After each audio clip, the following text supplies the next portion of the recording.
ní eré o ọ̀la ìjà kí ló ṣe mí ṣèwọ́ ṣèjà náà ìyàwó kí ló ṣe mí ṣèwọ́ ṣèjà náà ìyàwó.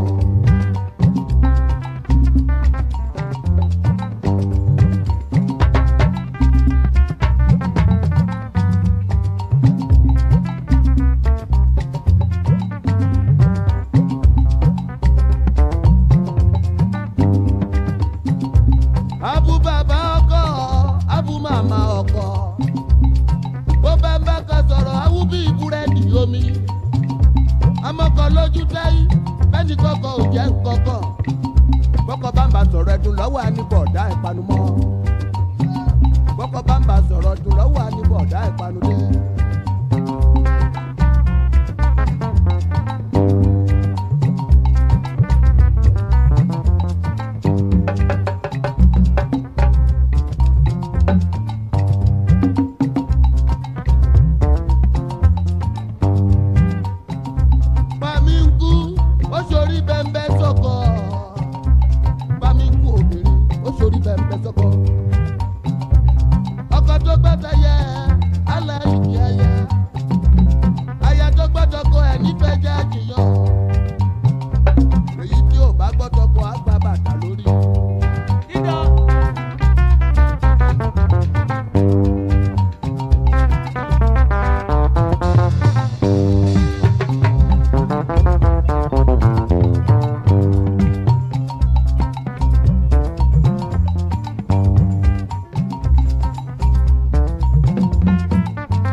So there it is right there. So so there it is right there. Oh, why am I bouncing back?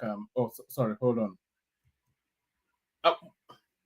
One of these days I'll be fully calibrated when the session starts, but that day still to be looked forward to. Certainly not today. Let me make sure. Yeah, so one of these days I will be fully calibrated, but certainly not today. But hopefully you are calibrated and in readiness for the session. Good day to you. Good to be in your company. And how are you? So how are you? I hope you. Pardon me. I'm not even sure what I'm carrying. You know when you go through the winter period in the, I'm not sure how it is where you are. Almost certainly exactly the same. But when you go through the winter period in the UK, it's like you carry all manners of, you are sniveling, you are spluttering, you are coughing, you're just a mess. It's always Europe is not actually conducive for human living. I'm not quite sure. It's not. I'm not quite sure where you are. Maybe the United States may be a lot better, but Europe, and I cannot think of one country in Europe that is conducive for human living. It's not made for human beings, but there it is. Nevertheless, we're here. Good day to you. Good to be in your company. And how are you? The protocol remains the same. Click on the like button just as soon as you hear me invite you to do so. So click on the like button. And then if you're not already subscribed, please correct that as well. So like and subscribe.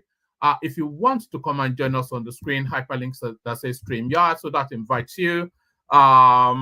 Super chats towards the stream, share the links, all of those things are all the things we ask you to do them. So I'm not quite sure. Maybe I'll start abandoning that. I ask you all the time, but we're not seeing. So anyway, let me just abandon that. So yeah, click on like if only if you are interested. No skin of mine knows if you do or not, but if you do, then it will be a nice thing. So click on nice. Click on like right there. So click on like and same thing for subscribe. Click on subscribe. I'm not quite sure where it's at a snail pace. All these things that you are being invited to do. When this streaming actually started, it used to people just used to, they used to rush to do it. We were taking on 100 people a day in terms of new subscribers. But there it is. I think it's the politics, isn't it? The inflection of how we are positioned politically is not quite to the, it's not quite to the liking of everyone. But there it is. You have to stand for something or you fall for anything. Is that not what the saying is? If you don't stand for something, they say you fall for anything. So all right, let's just get good to see you, AY. Let's just get straight into it, shall we? Let's get straight into it. Matawalle to I had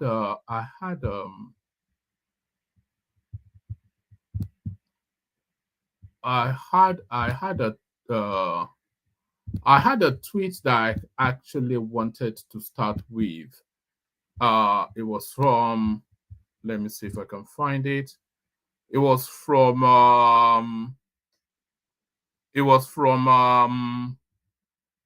Senator Shani. It's actually we're going to be kicking off with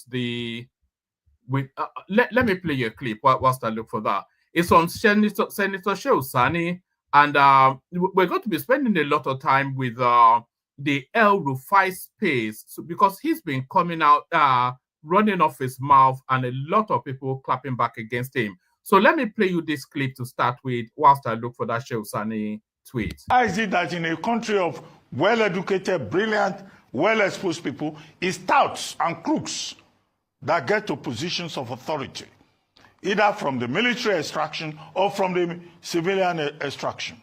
So in that regard, he's right. But he's also being hypocritical. His hypocrisy is a major issue here. He's saying, the APC, he no longer believes in the APC, but he's not going to leave the APC. He has benefited from the PDP. He has benefited from the APC.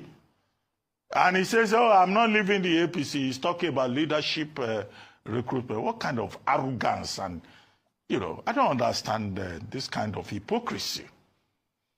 Talking from both sides of the mouth. When it suits you, you talk from this side. When it doesn't suit you, you talk from that other side.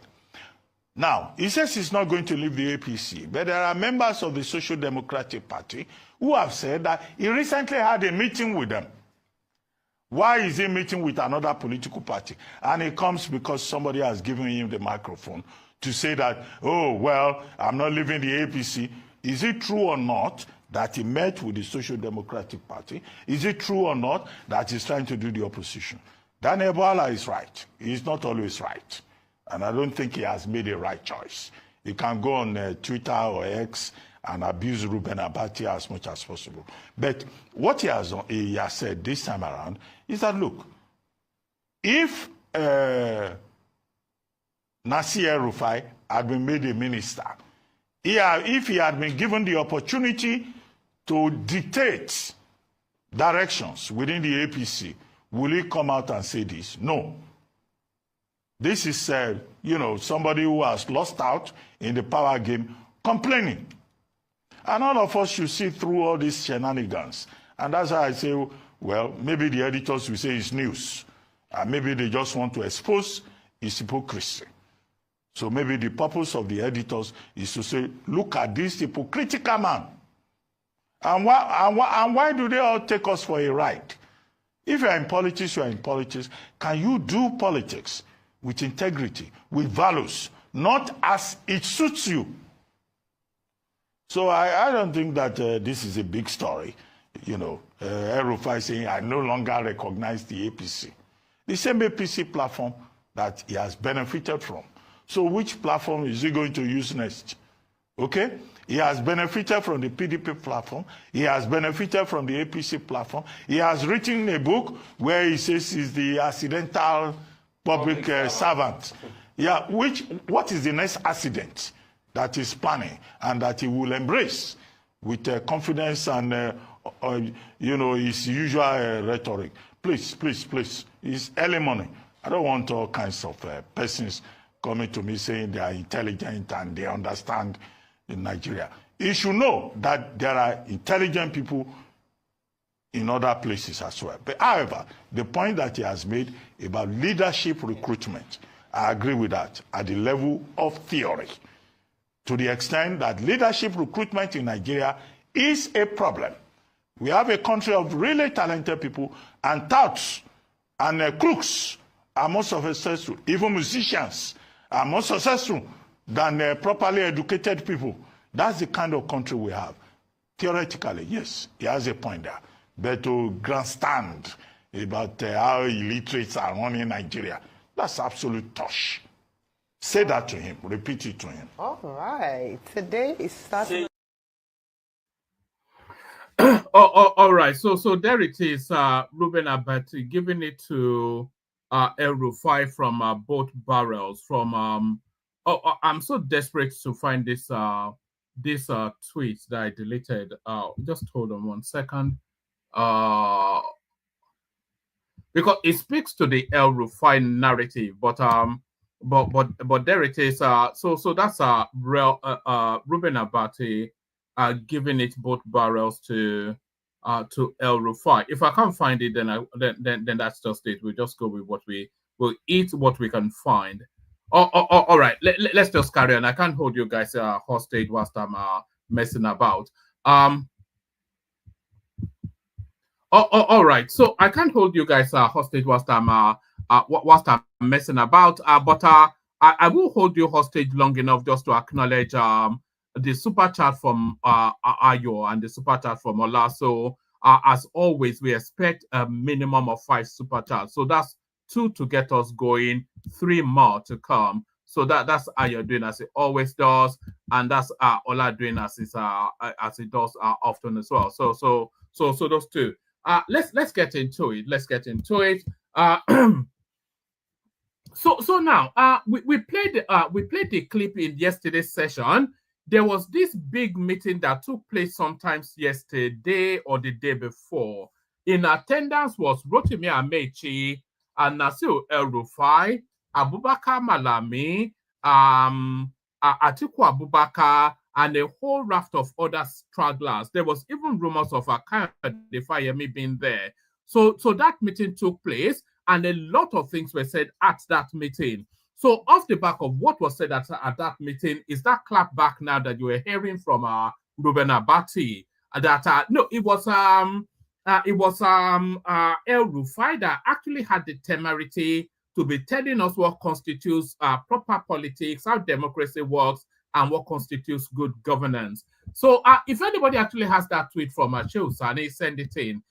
It adds so much to what we need to talk about. So if anybody, the tweet from Shehu Sani clapping back at El-Rufai, I usually pack them all in one spot so that they're within easy reach. But I was actually hoping to, I had it on my screen and then I clicked on the X button and it just came off. And I'm just hopeful that I can find it now. It just ties in because there's nobody that knows El-Rufai better than Shehu Sani, who has been having a running battle with him for goodness knows how long. But that tweet now is just it's disappeared from my screen for whatever reason. Oh goodness me, that's just nonsense, isn't it? Yes, that's just nonsense. I'm so determined that you should I think I may have it. Hold on. All right. Let's kick it off with this one. So as I was saying, yes, there was that big meeting. In attendance was elements like El-Rufai, Fagbemi, etc. And then off the back of that, a lot of controversy has ensued.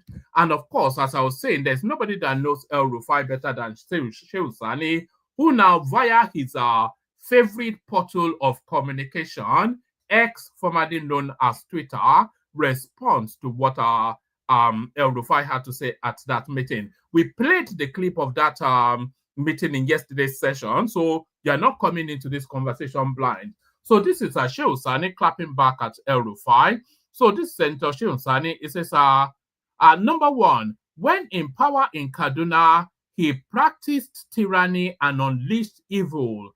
Out of power, he is sanctimoniously preaching democracy to the country he helped to wreck, plunder, and persecuted.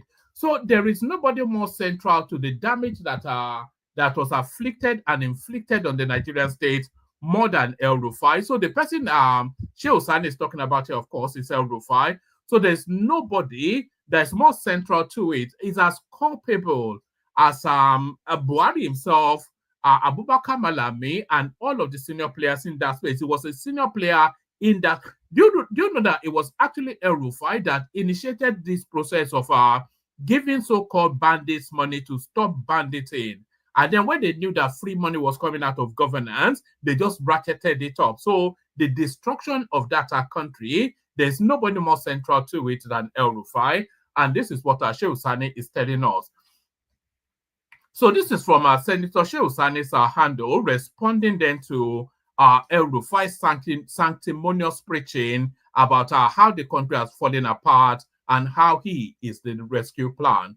So number one, when in power in Kaduna, he practiced tyranny and unleashed evil. Out of power, he is sanctimoniously preaching democracy to the country he helped to wreck, plunder, and persecuted. Number two, he demolished the opposition when in the power and now embracing them when in wilderness. Number three, he is like a man who is turned down by a woman and resorted to speaking ill of her. Tinubu was his angel until when he was evicted from the house, now telling the world he's a demon. Number four, the government is led by illiterates because they refuse to hire a professor midget. Number five, if he is in Keke Napep, he will call it a Lamborghini. If he's thrown out of the Lamborghini, he will call it a Keke Napep. The man has a history of undisguised intolerance to opposition and hypersensitive allergy to criticism. Have no moral or saintly fit to let's do that again. The man with a history of undisguised intolerance to opposition and hypersensitive allergy to criticism has no moral or saintly fit to stand on the pulpit of democracy to preach about good governance. Number 7, he left a heap of garbage in Kaduna, now preaching hygiene to a country that has not forgotten the history of his death. Number 8, the man who looted Kaduna State, piled up debt on our people, used religion to divide the people of the state, enriched and shared lands to friends and family members, disobeyed court orders, persecuted journalists, arrested people for criticizing him on social media, monetized banditry, is now telling others how to govern.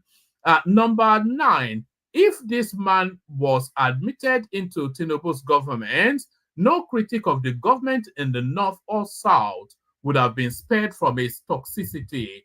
Number 10, he thought he would have a puppet governor in Kaduna State. Now it's the opposite and is frustrated. Number 11, he's now jobless, most times seeking to be invited to northern public events where he will whip up sectional sentiments. So that's our El-Rufai. You know, the people actually running around now are doing Operation Rescue Nigeria. They are the smelliest of the smellies, the dirtiest of the dirties, the filth that afflicts the nation state. Look who is preaching a sanctimonious whatnot.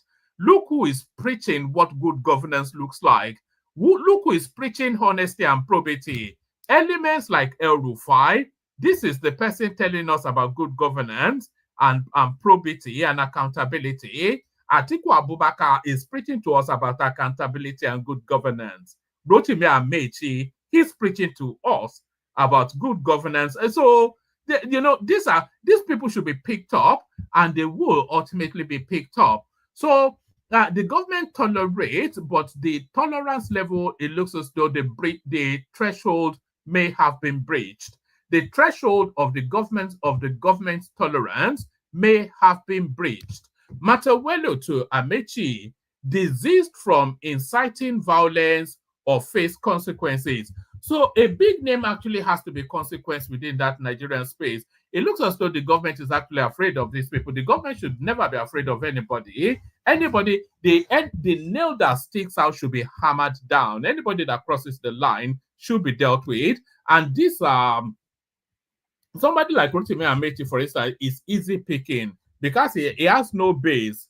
They don't like him in the South, and he only really comes from a narrow little state, which is River State. He has no influence there anymore. Nigerians hate him. Nobody likes him. He has no political cachet. So if they want to example somebody, Rotimi Amaechi is the perfect fit because there'll be no real backlash against exempling somebody like Rotimi Amaechi. Matawalle to Amaechi, diseased from inciting violence or face consequences. The Minister of State for Defense, Dr. Bello Mohammed Matawalle, has strongly condemned the Minister for Defense, Dr. Bello Matawalle, has strongly condemned what he described as reckless and inciting comments made by former Minister of Transportation Rotimi Amaechi concerning the leadership of President Bola Ahmed Tinubu. Speaking at a recent conference in Abuja, Amaechi allegedly declared that Nigerian politicians must still maim and kill to remain in power, an assertion Matawalle denounced as not only insulting to Nigerians, but also a dangerous attempt to radicalize the youth and destabilize national security. Reacting to the statement, Dr. Matawalle said, "It is both reckless and dangerous for a former public office holder to make such inflammatory remarks at a time when the government is working tirelessly to consolidate national unity and security. No responsible leader should fan the flames of violence and political unrest. He further warned against any attempt to mislead young Nigerians with a distorted narrative of violence and anarchy, emphasizing that Nigeria is a sovereign nation governed by law, not a jungle where power is seized through brute force. You know, it's just unfortunate for these people, really. The politics that they are playing, Tinubu is a master of it. So the politics that was played to force Goodluck Jonathan out of office is the politics that they are now playing. But that politics that forced Goodluck Jonathan out of office, it was masterminded, orchestrated, and symphonied by Tinubu. So you can't what's that 48 laws of power? You can't never outshine the master, is what they say. He further warned against any attempt to mislead young Nigerians with a distorted narrative of violence and anarchy, emphasizing that Nigeria is a sovereign nation governed by laws, not a jungle where power is seized through brute force. Let me make it clear. Security agencies are on high alert. Any individual or group found inciting violence or attempting to destabilize this nation will face the full force of the law, he added. The statement, signed by Henshaw Ogubike, Director of Press and Public Relations at the Ministry of Defense, stressed that the government will not tolerate any form of subversive rhetoric aimed at undermining national unity or inciting lawlessness. Matawalle reminded Amaechi that power is earned through democracy, not through intimidation, violence, or lawlessness. He reiterated that President Bola Tinubu's administration remains committed to upholding peace, democratic values, and national security. President Tinubu's commitment to the unity and progress of our great nation is unwavering. Having experienced both military rule and democratic governance, he would never undermine the very democracy he fought to uphold. Highlighting the administration's achievements within a short period, Dr. Matawalle confidently asserted that President Tinubu will secure a decisive victory in the 2027 presidential election. He urged Nigerians to place their trust in Tinubu's leadership and disregard the remarks of Amaechi and his associates, whom he described as politically irrelevant and out of touch with the realities of national development. Amaechi and others who believe they can manipulate our youth into chaos should rethink their Amaechi and others who believe they can manipulate our youth into chaos should rethink their actions. This government will not stand idly by whilst individuals attempt to disrupt the peace and stability of Nigeria, he added. The Ministry of Defense, in collaboration with security agencies, will continue to monitor activities aimed at disrupting public peace and will ensure that anyone found culpable faces severe consequences, Matawalle concluded. So that's Rachel Amaechi right there. But it's not really so much these warnings, is that some of these people have to be consequenced. Some of these people, they have to be taken on punitive measures. They're sufficient enough to pick Rotimi Amaechi up, and if they can pick up Usman Yusuf, if they can pick up Badejo, and all of these people, so what is Rotimi Amaechi? They should pick him up and lock him up. Pick him up and lock him up. Let me send the link to the studio. Anybody that wants to come on. It's always a slow build up. I'm not quite sure why that suddenly become the culture, but that is the culture for now. So now on from that to another one.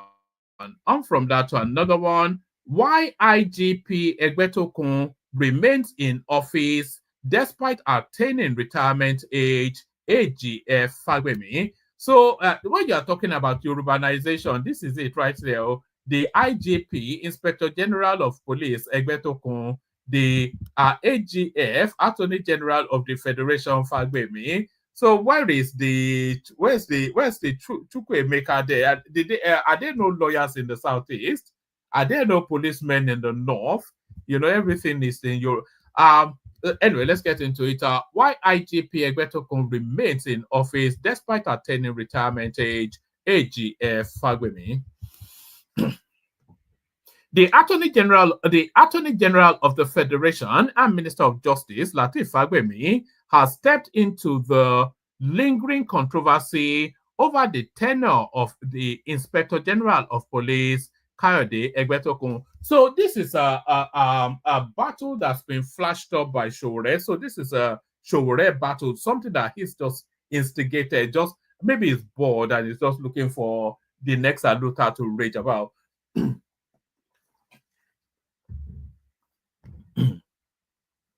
The Attorney General of the Federation and Minister of Justice, Lateef Fagbemi, has stepped into the lingering controversy over the tenure of Inspector General of Police IGP Kayode Egbetokunis. Mr. Fagbemi clarified in a statement on Thursday that Mr. Egbetokunis' continued stay in office is legal, contrary to assertions that he should no longer remain in office having attained the retirement age of 60. So yes, we've seen this in the past, and we saw a lot of it under the Buhari administration, where he'll just go and pluck some Aboki from retirement and plunk him. That was what we had with the guy. Who was that guy in charge of the in charge of the DSS? I can't quite recall his name. He just plucked Yusuf Bichi. The guy was long retired. But because the next guy in line was a South man or a Southeast man, Buhari just cleared that guy out of the way and went and brought this guy from long retirement and installed him as the DSS DG. So that's what they do. The Attorney General of the Federation and Minister of Justice, Lateef Fagbemi, has stepped into the lingering controversy over the tenure of the Inspector General of Police IGP Kayode Egbetokunis. Mr. Fagbemi clarified in a statement on Thursday that Mr. Egbetokunis' continued stay in office is legal, contrary to assertions that he should no longer remain in office, having attained the retirement age of 60.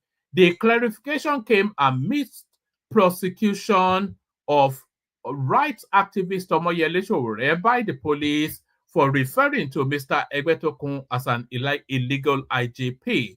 The Attorney General, who was apparently responding to Mr. Sowore's claim, which was fast gaining traction since his prosecution began, admitted that Mr. Egbetokunis ought to have left office in September 2024 when he attained the age of 60, but for an amendment to the Police Act.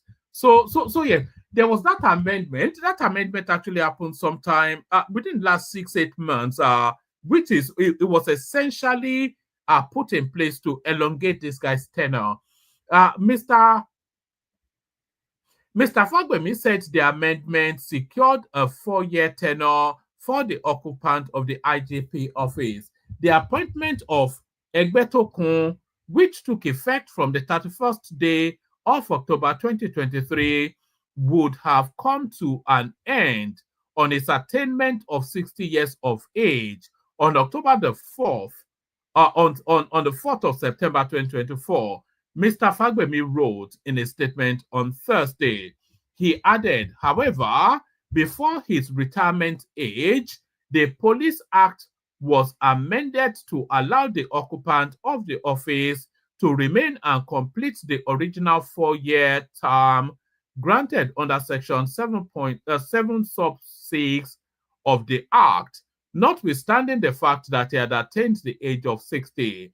The reference Section 7 sub 6 of the Act states, any person appointed to the office of Inspector General of Police shall hold the office for 4 years.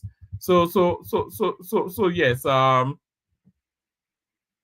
Yes, but if it reaches the retirement age, then it should go, shouldn't it? Surely. The amendment proposed an executive bill. The amendment proposed as an executive bill and passed almost immediately after it was introduced at the National Assembly on July the 23rd, 2023, drew public uproar with many questioning the motive behind it. So I think we know the motive behind it. It's a tenure elongation. The bill passed with supersonic speed, scaled second and third reading on the same day it was introduced at both the Senate and House of Representatives. Pardon me, the bill passed with supersonic speed, scaled second and third reading on the same day it was introduced at both the Senate and the House of Representatives. Both chambers passed the bill that same day. It created a new section, 18 sub A2, sub 18 sub 8A of the Police Act that gave IGPs special civil service rights and enforced Section 7 sub 6 of the Act. In the Principal Act, Section 18 8 states, every police officer shall, pardon me, in the Principal Act, Section 18 sub 8 states, every police officer shall, on recruitment or appointment, serve in the Nigeria Police Force for a period of 35 years or until he attains the age of 60, whichever is earlier. But the newly introduced section stated, notwithstanding the provision of subsection 8 of this section, any person appointed to the office of Inspector General of Police shall remain in office until the end of the term stipulated in the letter of appointment, in line with the provision of section 7 sub 6 of this. So what that section is actually saying, because that section, I think, is actually geared specifically towards the IGP. And what that section is saying to essentially is that if your appointment letter predates your 60th birthday, then you can serve the fullness of the term of that appointment, which is 4 years, irrespective of if it cascades over your 60th birthday. So I think that's essentially what that means. So let me take that paragraph again. I haven't given you that explanation. Maybe it makes more sense now. In the Principal Act, Section 18 sub 8 states, every police officer shall, on recruitment or appointment, serve in the Nigeria Police Force for a period of 35 years or until he attains the age of 60, whichever is earlier. But the newly introduced section stated, notwithstanding the provision of subsection 8, so it then negates that for what is about to succeed. Notwithstanding the provisions of subsection 8 of this section, any person appointed to the office, so this particular subsection, this particular infusion into the Police Act, specifically for the IGP, so it's not for the entirety of the force, but for the office of the IGP. But the newly introduced section stated, notwithstanding the provision of subsection 8 of this section, any person appointed to the office of Inspector General of Police shall remain in office until the end of the term stipulated in the letter of appointment, in line with the provision of section 7 sub 6 of this act. According to the presidency, which sponsored the bill, the amendment aims to guarantee the tenure of the IGP and revolutionize police operations by enhancing accountability, modernizing policing methods, and fostering a more harmonious relationship between the police and the community. But many Nigerians criticized the amendment. The Human Rights Monitoring Agenda said the overzealousness of lawmakers in passing the bill, the criticism is not actually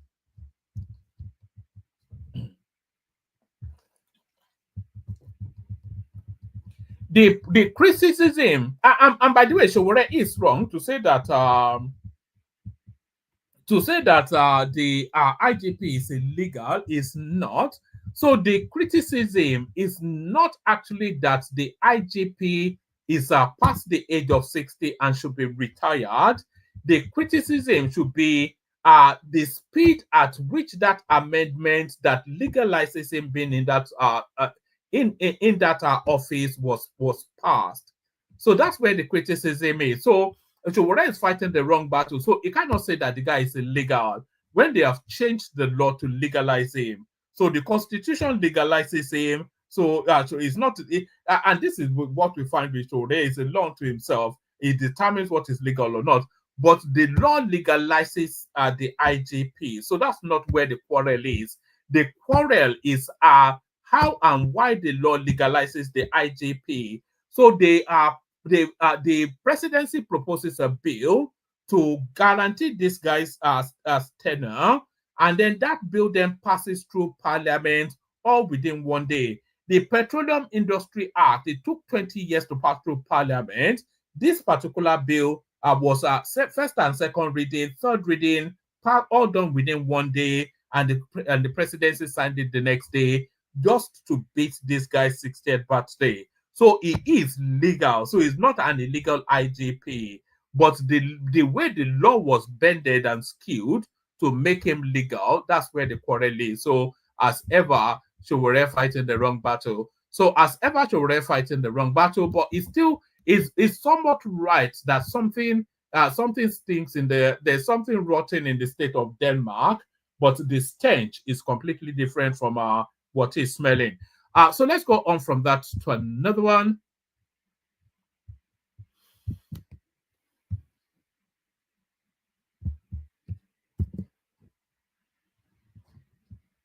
Right, let's go on from that to another one. JP Morgan delegates visit Nigeria to explore investment opportunities. So this one much to the chagrin of the obedience and the people who don't want Nigeria to do well, led by the obedience and ably followed by Atiku, El-Rufai, etc., etc. Because of course, if Nigeria does well, it's very much to their disadvantage. JP Morgan certainly thinks that Nigeria is doing well. JP Morgan delegation visits Nigeria to explore investment opportunities. So just a little flavor of this. I'm not sure we'll go into heavy.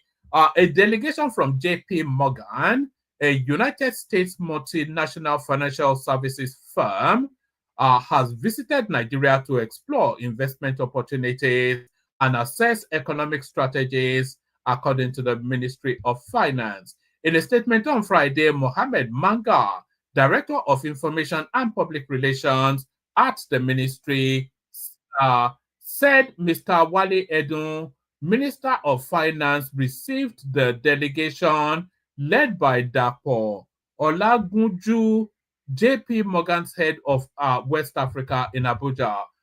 So there it is right there. So JP Morgan paying them some attention. You know, it's a matter of spinning news. That's just what it is.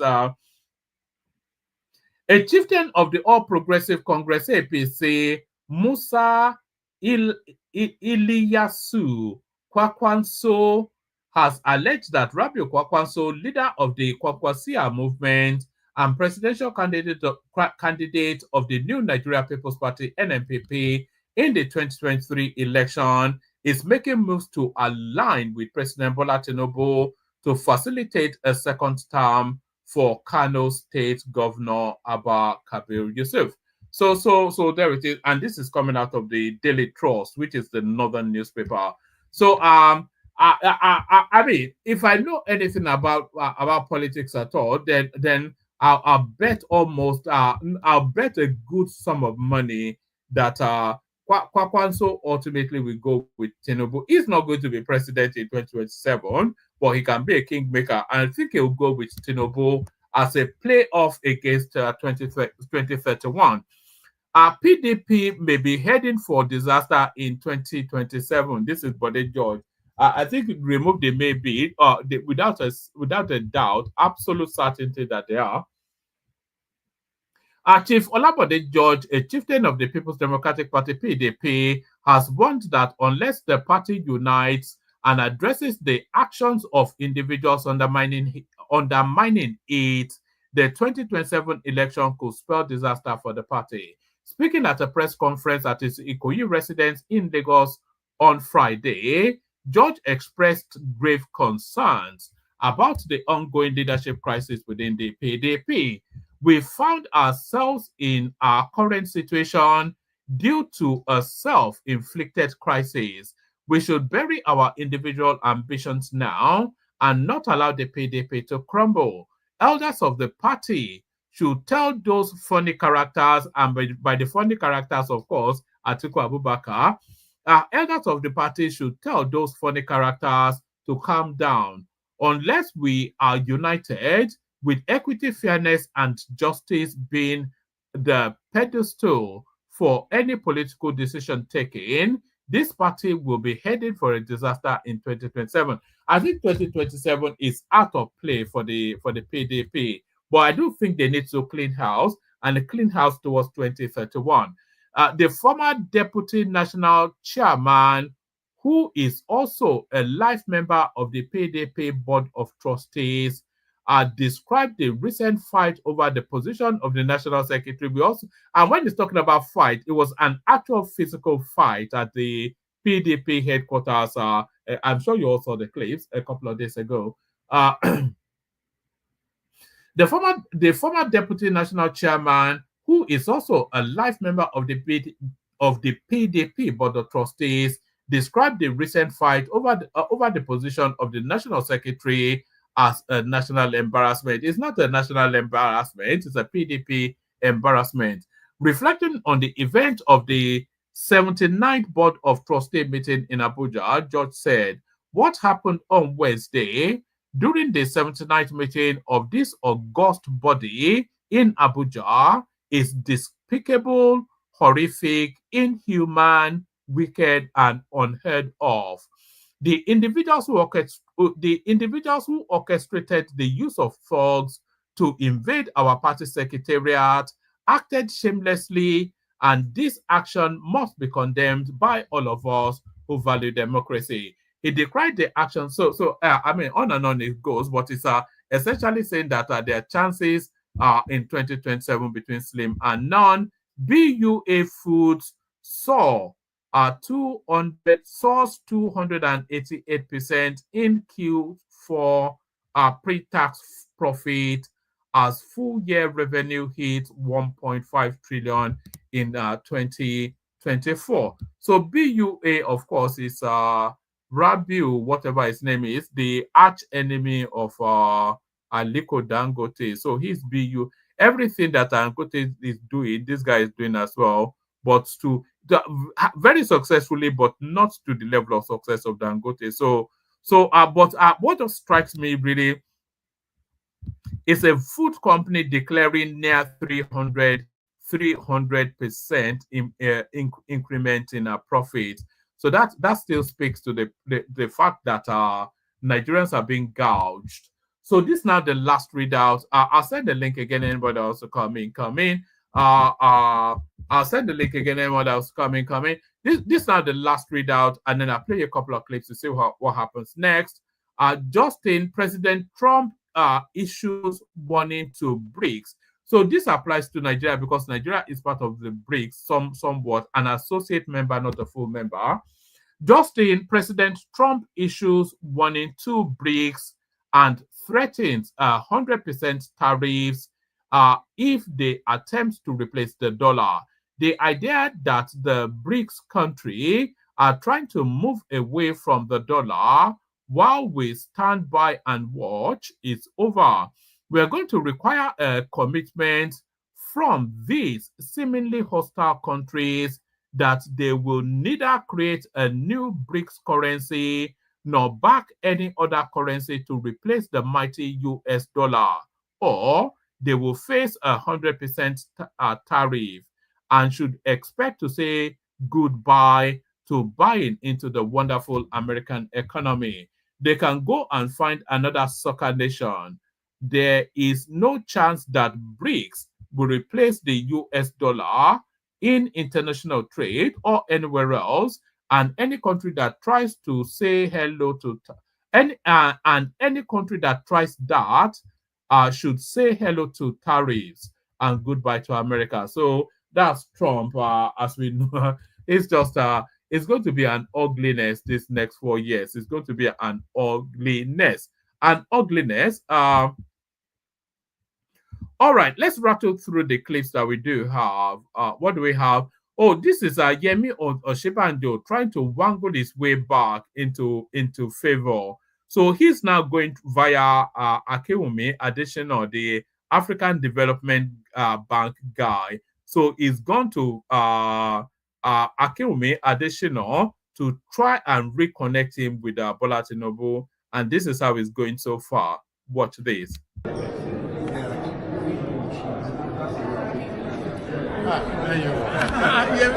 You're old friends again. The old pal. Okay, is this the Nigerian mafia over here? Yes.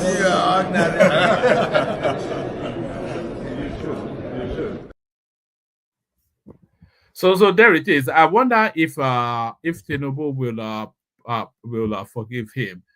Still on the El-Rufai matter, I've got this clip as well. El-Rufai has always been a big player, and El-Rufai has always liked to be at the center of activity.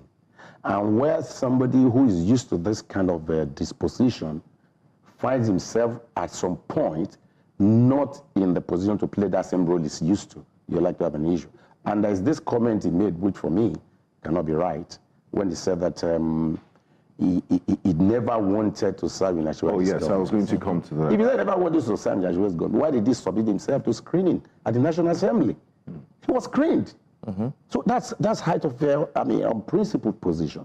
If I make up my mind, I'm not going to serve in the capacity, I will insist on that. But you went to the National Assembly, and the National Assembly did not pass you. You failed their screening. Could it be that I just wanted to honor the invitation as a reputable person? Reputable? Honor an invitation for a responsibility you don't want to carry? A ministerial position? No. But he could not pass the test of the National Assembly, and that's the official fact. You understand? So, I don't know the details, but of course, there are so many theories that will be flying. But the point is, he was offered an opportunity, and he could not scale through.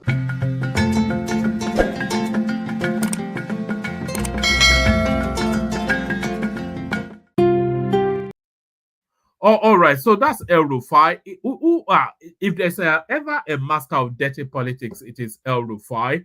So we'll see how that plays out. But then, of course, equally dirty in politics, Tinubu, he knows how to roll in the gutter with the muckiest of them. So we'll see it be a slugfest, two pigs rolling in the mud.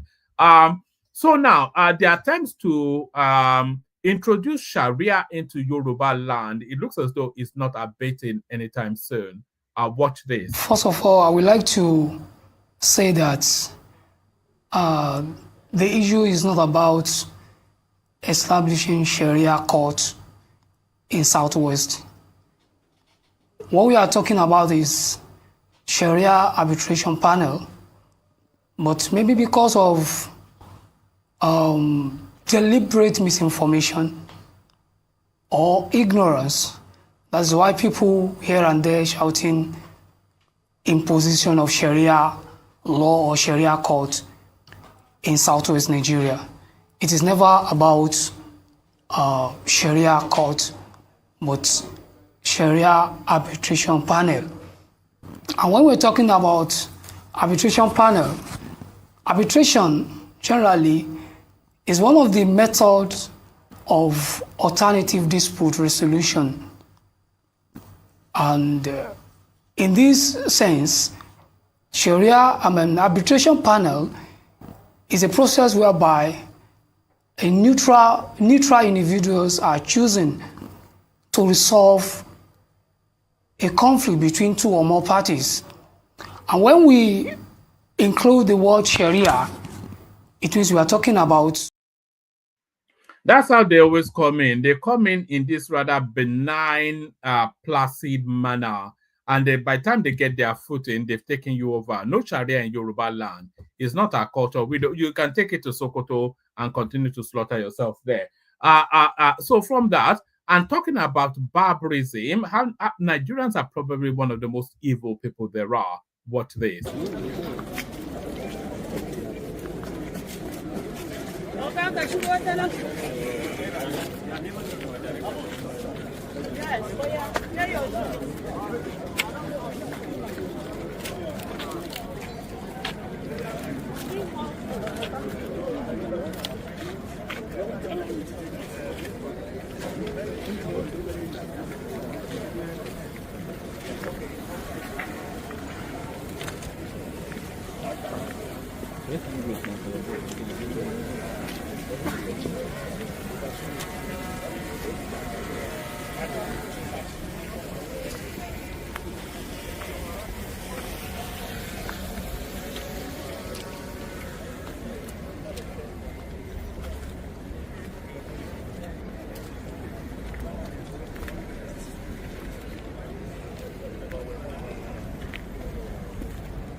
So there it is right there. Street lights, potholes, solar panels, cables, any and everything. And you say you want infrastructure. You don't want anything in that country. Nigerians are savages, and they prefer to continue to live as savages. Let me play you one more clip. Let me play you this clip actually. This clip tells us how cotton was discovered in Ile-Ife, but when it wasn't discovered for the rest of the world, though, remnants of cotton was discovered in Ile-Ife in the 12th century. So just pause for a moment and reflect that. So that is to say that they've been covering their modesty with clothing as far back as then. Relics of cotton found in Ile-Ife as far back as the 12th century. I kid you not. I'm Amanda Logan. I'm a professor of anthropology and archaeology at Northwestern University in Chicago, United States. And I've been working on the project since 2018. My role in the project is as environmental archaeologist. So we're looking at food and environment. In other words, how did a city this large feed itself during the medieval period? But also how did they use the environmental resources around them, agricultural land, for example, and how did this change over time? And what might have this had to do with the abandonment of the city? So our primary methods are those of archaeobotany, which is the archaeological study of archaeological plant remains. So primarily our medium is soil. So we take soil samples from excavations. We expose them to water. This causes all of the plant remains to come to the top, things like seeds, nutshell, wood. Most of what we're looking for are charred plant remains, so things that are burnt or carbonized, as this is how the primary way in which seeds and nutshells preserve in the archaeological record.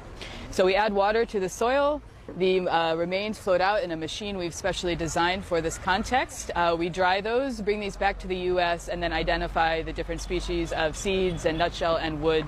And from this are able to recreate diet, foodways, environmental practices, agricultural practices. The lab facilities and the ability to sort of fund the lab work is greater in the global north. Those opportunities are easier to come by.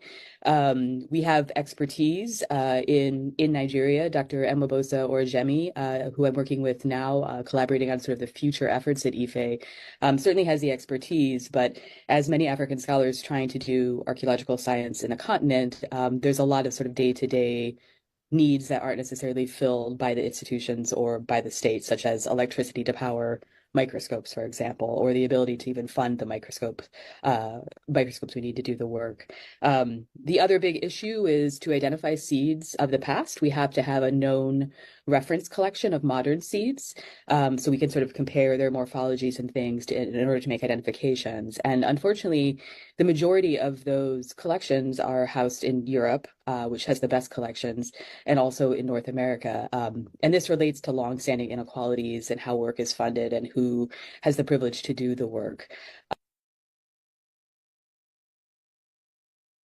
We're still in the early days yet of analyzing the plant data. It's a very time-consuming process we do back in my laboratory in the United States at Northwestern.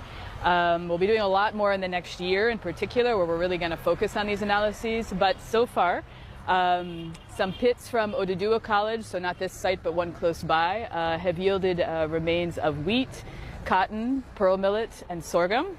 Pearl millet and sorghum were expected because these are crops indigenous to West Africa, and they've been around for thousands of years. People still eat them, particularly in the north today. But the wheat and to some degree the cotton was a little bit of a surprise. The cotton speaks of a thriving textile industry alongside the other industries we already know of Ife, such as glass beads, but may have been practiced on a different scale, maybe domestic scale, maybe by different gendered roles. So we're investigating that. But we know textiles were really important to appearance and prestige in ancient Ife, so it's great to find these results of local production of cotton. Cotton, like wheat, though, likely arrived in Ife through the trans-Saharan trade. Wheat is so this would have been in the medieval era.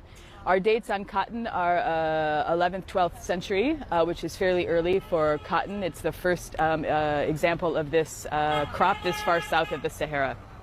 And we have quite a bit of cotton. The wheat, though, is perhaps the most exciting find and something we hope to publish within coming months. We have the largest collection of... So there it is right there. They've carbon dated the cotton, which was in abundance as early as the 11th, 12th century in Ile-Ife. So what does that tell you? The lady even explained it, that the project, what other purpose is cotton other than for clothing? So they were already adorning themselves. Whilst even the Europeans were still swinging around naked in trees, the people of Ile-Ife were already wearing Ashofi, Ashoke, Ankara and all of this sort of things. So as early as the 11th, 12th century. So that struck me. That's quite a thing, actually. I think the African continent, there's a lost era that we need to find. Let me play you one more clip and then the K guide. So another British school has just been announced in Lagos. Earlier today, Eco Atlantic announced that Rugby School, which is a very expensive private school in the UK, is going to be opening up another branch in Eco Atlantic in Lagos. And this is the second international British school that is opening up in Lagos. I'm sure all of us are already aware of Chatham House School that opened up around Ogombo. And it has been making me think, like, what exactly did these people see in Nigeria, and Lagos especially, that made them spend these billions? Like, these people are spending millions of dollars. You see the infrastructure these guys are building. So what is it that they saw? I thought all of us in Nigeria are poor. So who exactly are the target market? Because I'm sure these guys must have done feasibility studies before they, spend this amount of money. And please don't say politicians. I'm sure those people did not come all the way from UK to come and open these schools for only our politicians. And if you look at it critically, you also notice that some of the wealthiest Nigerians are playing seriously in the educational system. Atiku has a university. Abati, before he died, he had a university. Jimovia has a university building in Lekki. Is it John Hopewell or something? Pastor Adeboye, Pastor Edepo, even the founder of Konga, he has launched his own university. They are currently online, but I'm sure they are going to move offline. And if you look at so many wealthy people, even this guy, Inyaboyeji, that founded Flutterwave, he invested in Nextford, in university. So you see that there is so much money that these people are seeing that the rest of us are not seeing. It's just something that, please, if you have any information, please share with me. And on the side note, you see all these international bodies spending millions of dollars in Lagos. Yet you see some Nigerians saying, I will never invest in Lagos. Who is begging you? They play. The window of opportunity in Lagos State is only now. There's only 5 years remaining.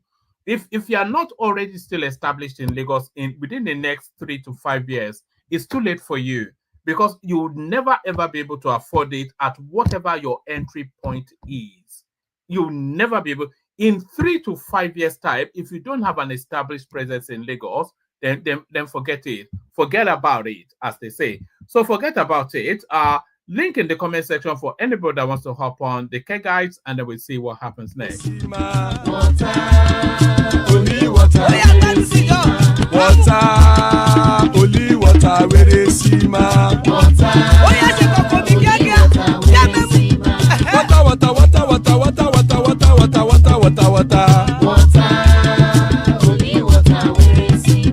Hapa o naido.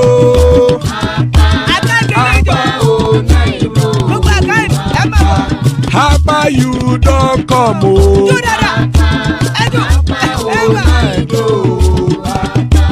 Hapa o naido.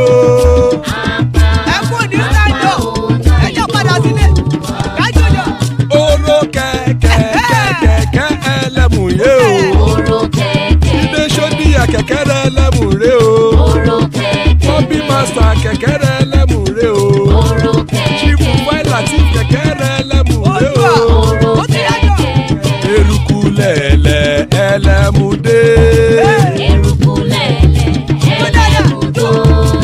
Eruku lẹ̀lẹ̀ ẹgbẹ́ ẹlẹ́mùdódò jàre o. Eruku lẹ̀lẹ̀ Ghana ti dé ẹgbẹ́ bọ́dì o. Ọmọ ẹlẹ́yẹ ẹyẹ o ó dìlé o. Odúyẹ̀lá ẹyẹ o ó dìlé o. Petrosoname ẹyẹ o ó dìlé o. Petrosodúnkẹ́ ẹyẹ rẹ̀ ó dìlé o. Ẹlẹ́kọ̀ ọ̀run mú ìní o.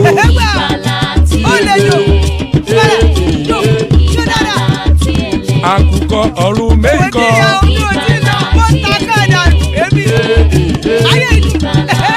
Ikú kò ní ríwà gbéṣe o.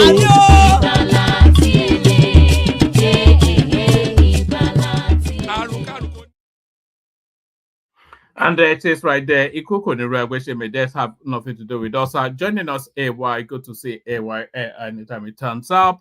And there's Ola right there making up the list. So AY and Ola, plenty of room still. Anybody that wants to jump on. Let's kick it off, start it off with AY, see what he would like to talk about. AY, what going? Hey, one man. What are going? Evening, man. How are you doing? Good. How are you, man? I'm good. Yeah, I was listening to you guys yesterday, man. I wanted to join, but when I heard them, they were in the when they were discussing tribe, I said, "Okay, this is trouble. I'm not coming." Oh, you mean with the Pansa? You know, Pansa that some other guys. Do you think we should stop letting that guy on here? Because anytime we have sessions, it's always you'll see today's session, it'll go swimmingly well, but anytime that guy comes here, he always disrupts the session. But it's like that everywhere, man. I don't like to exclude people because it's like I'm taking a defeat, you know. But it just comes and it destroys the session every time it comes. Asat is like that. He deliberately does that, man. Even from the Dr. Damage, he's I don't know, like he's not gonna stop. He just look for a way to manage him. Did you listen to later on when Ola was talking about sex, trying to pretend like he could last the distance? You know, those after hour sessions. Yeah. He was boasting. You would think like he was a dumb. What's that guy from Playboy? Oh man, Nigeria with trouble. Yeah, I mean,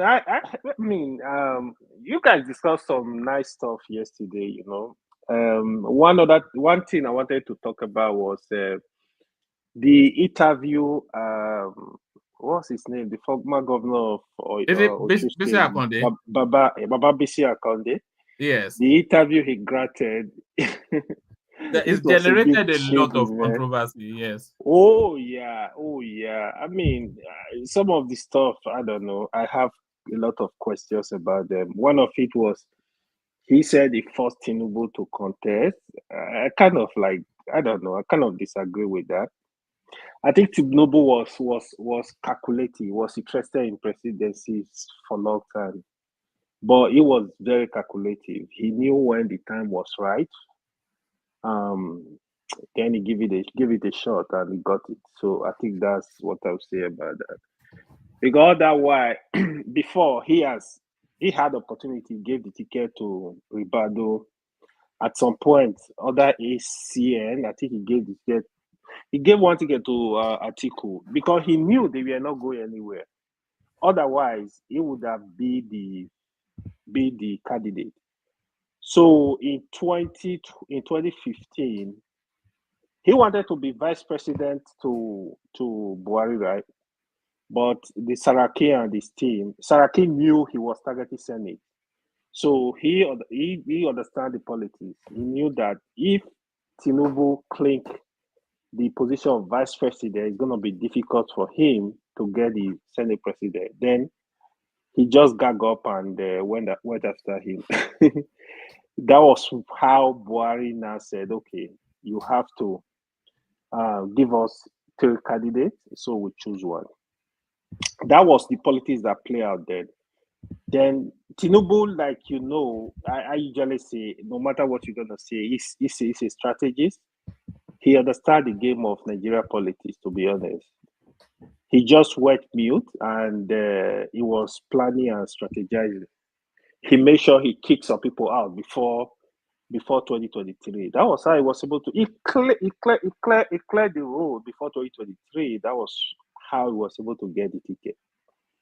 The only thing that could have worked against him was Buhari, and Buhari was not interested in the politics. I don't know why, but maybe he didn't want to offend Tinubu. He didn't want to offend Osiba. He didn't want to offend anybody. So he just like, okay. He did not want Tinubu, but he did not want to offend him. So he just said, yes, okay, I'll just stay away from it. Yes. Yes, because if Buhari has actually pointed finger to Amaechi or Simbajo, that is what will happen.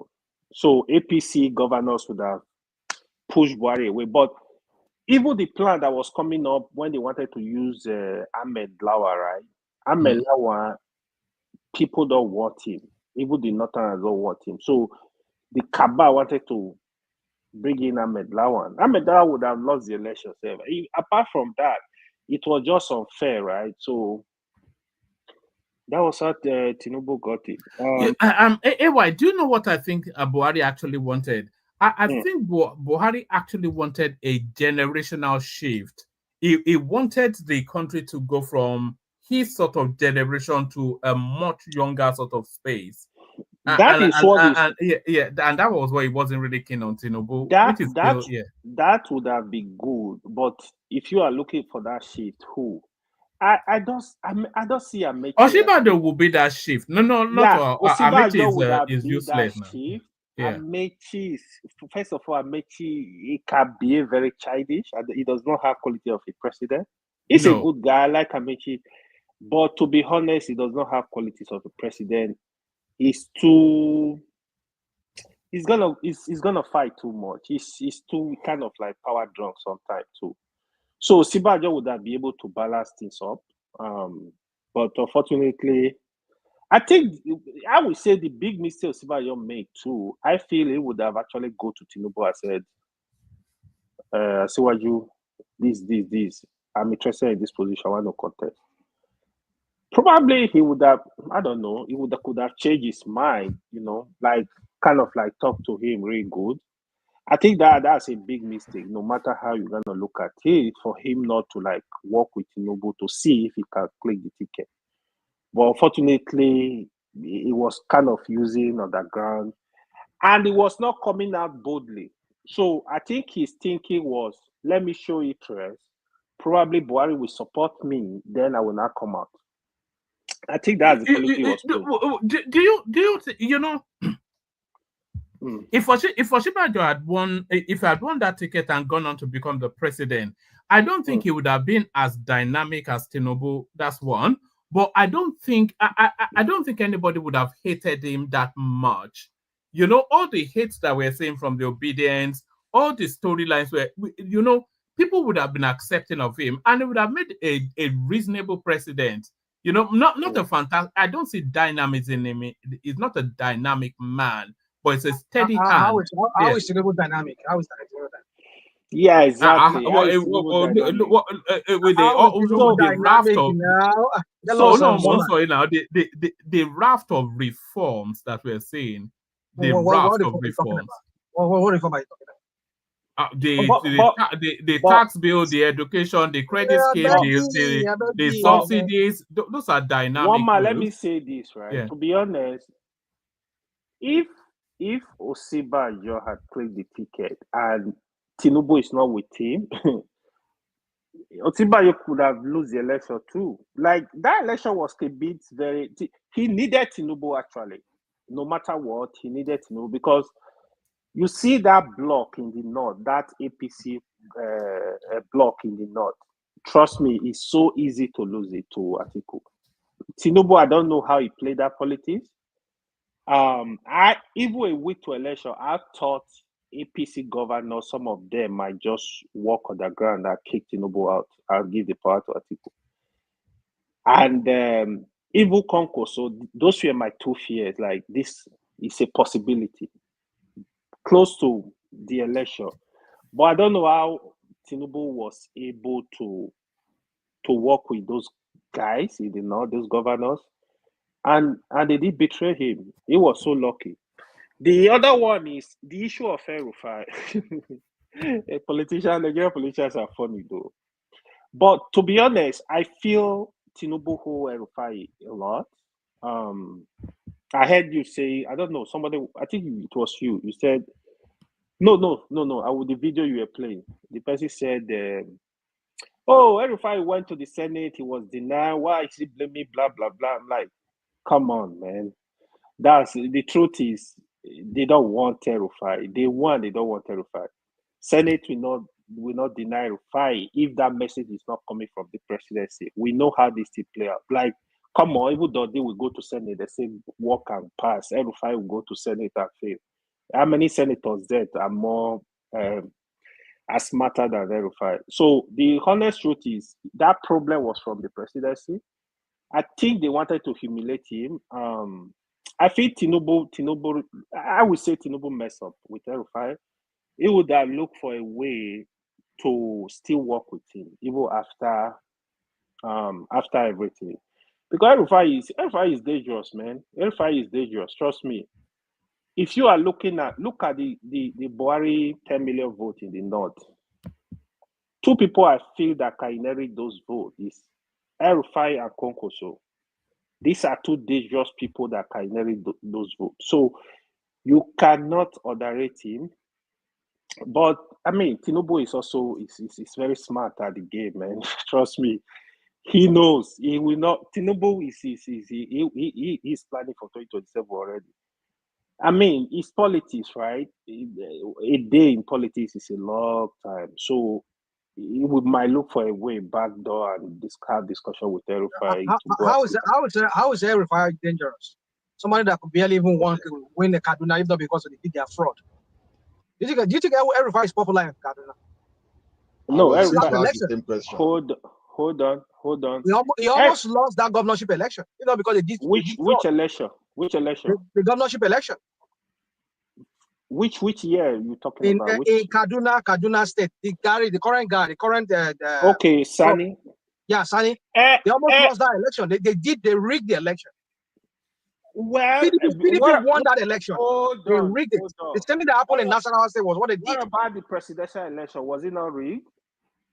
Was it rigged? I'm not talking about that. I'm talking about the one that could have mattered. Hold on. Okay, go on. How many elections do you have in Nigeria from 1999 that are not rigged? How many elections? That's the first question. So the thing is, whatever you're gonna say, El-Rufai is popular in the north. Forget about it. Where is it popular? Where is it popular? In the north. Hold on. Where is it popular? Give me an example. Hold on. I'm asking you a question. El-Rufai is popular in the northwest. He's a popular candidate. Kwankwaso is popular in the north. Atiku is popular in the north. Don't rule these three people out. They are popular. Forget it. Whatever you're going to say. El-Rufai won his election in Kaduna. He won second term in Kaduna, even when he picked the lady Muslim ticket.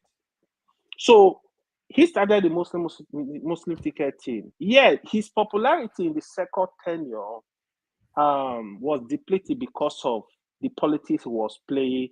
The Christian community in Kaduna were against him because of some of the decisions he made. The issue of the banditry, some people were not happy with him. So these were the issues. I mean, you got to call it. Let me say this to you. Hold on. The biggest mistake in politics is underrating the opposition. The problem PDP had when Buhari was coming out, David Mike told PDP, said, this guy is dangerous, you got to work hard. They thought it was a joke, So the thing is, it's politics. Politics, you can't underrate. Even Tinubu was underrated. Bro, just a second, if I may. How do you define politicians' popularity when you lose? Let me just give you the figures, because if we have to go by politicians' relevance, charity start from home. In Kaduna State, right? Out of 3 senators, he lost all the 3 senators to opposition, 2 PDP, 1 Labour Party. Though the Labour Party guy just moved to APC, and the one in PDP Central is probably moving to APC soon as well. So he lost the 3 senatorial seats to opposition. Out of the 16 House of Rep, he lost 14 to opposition. So the 2 that he actually won, one of them went directly to his son, Bello, and the other one to the incumbent Speaker of the House. And you need to know the reputation of the Speaker. Let me ask you a similar question. Yeah. Is Tinubu a popular politician in Lagos? Go and check the numbers of Tinubu. Is very popular. How come he lost his presidential election in Lagos? How come? APC, go and check their numbers in Lagos. No, answer my question. How that does not that he lost? We are okay. If you want to go by that, let me give you the details too. You now go back to Lagos State. Go back to Lagos State and check the presidential numbers. So, are you saying Labour Party rigged the election in Lagos State? We know what happened in Lagos. What happened? Which should not happen next, but we don't want to speak about that. A lot of people transported. They rigged Lagos. A lot of people transported their voucher. I mean, their voting voucher to Lagos. And it's not going to happen again. We are talking about El-Rufai now. El-Rufai is not bigger than Kwankwaso in the north. Listen. Let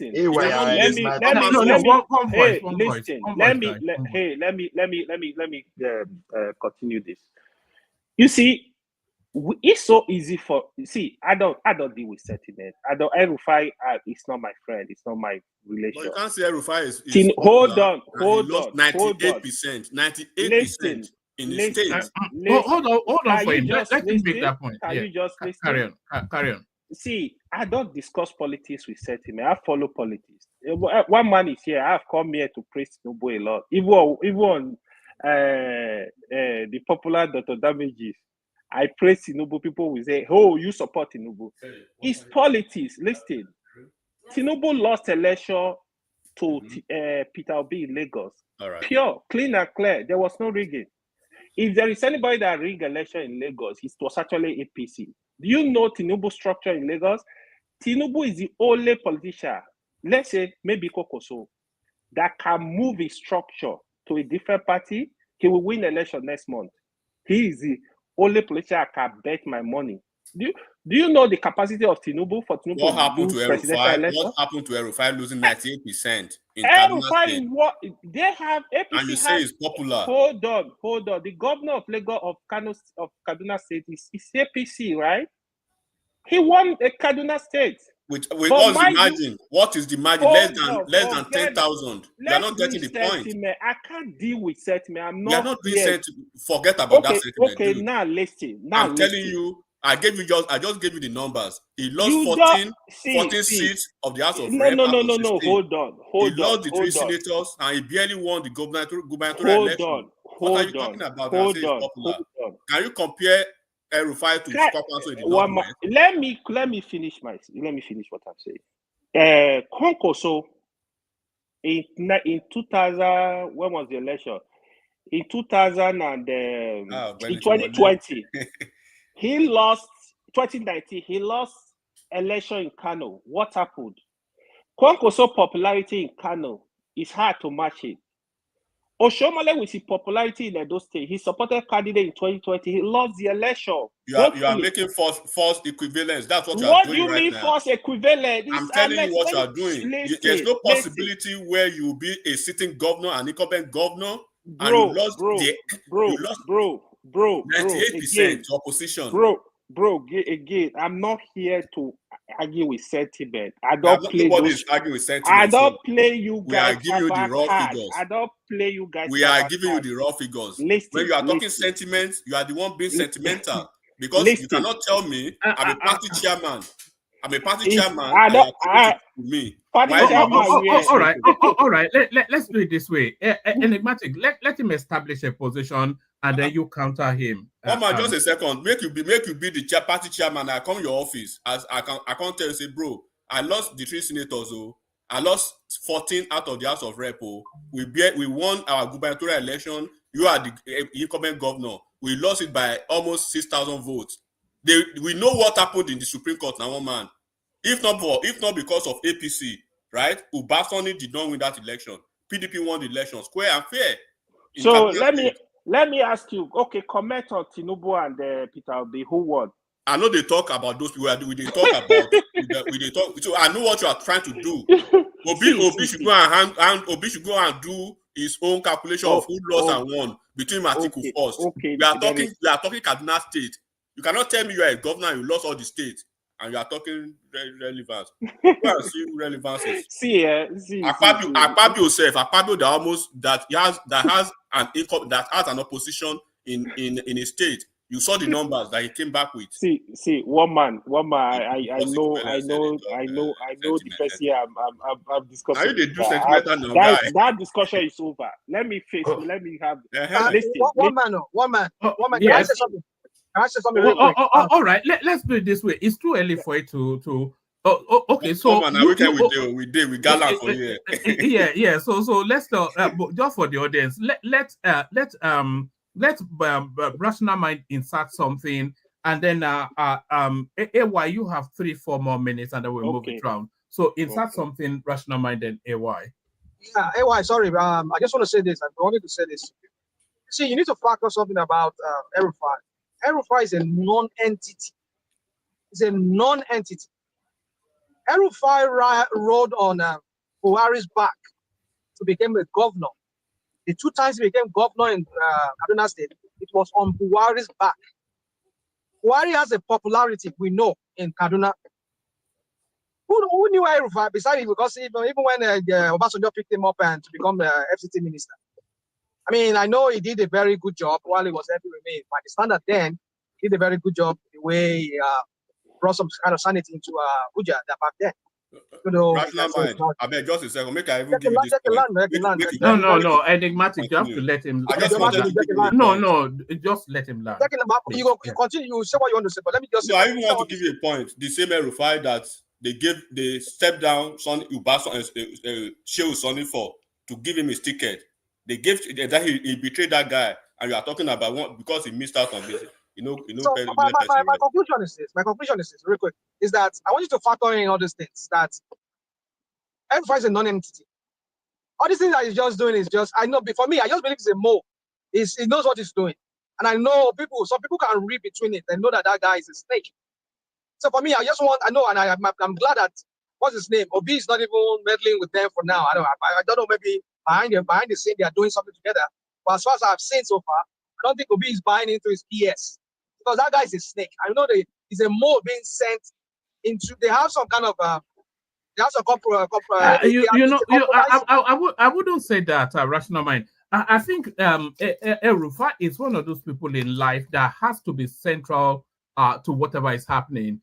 Do you remember when Goodluck Jonathan was there and he was backing Goodluck Jonathan, and he told us that Buhari was a man of the past, that he had no idea, all of those things.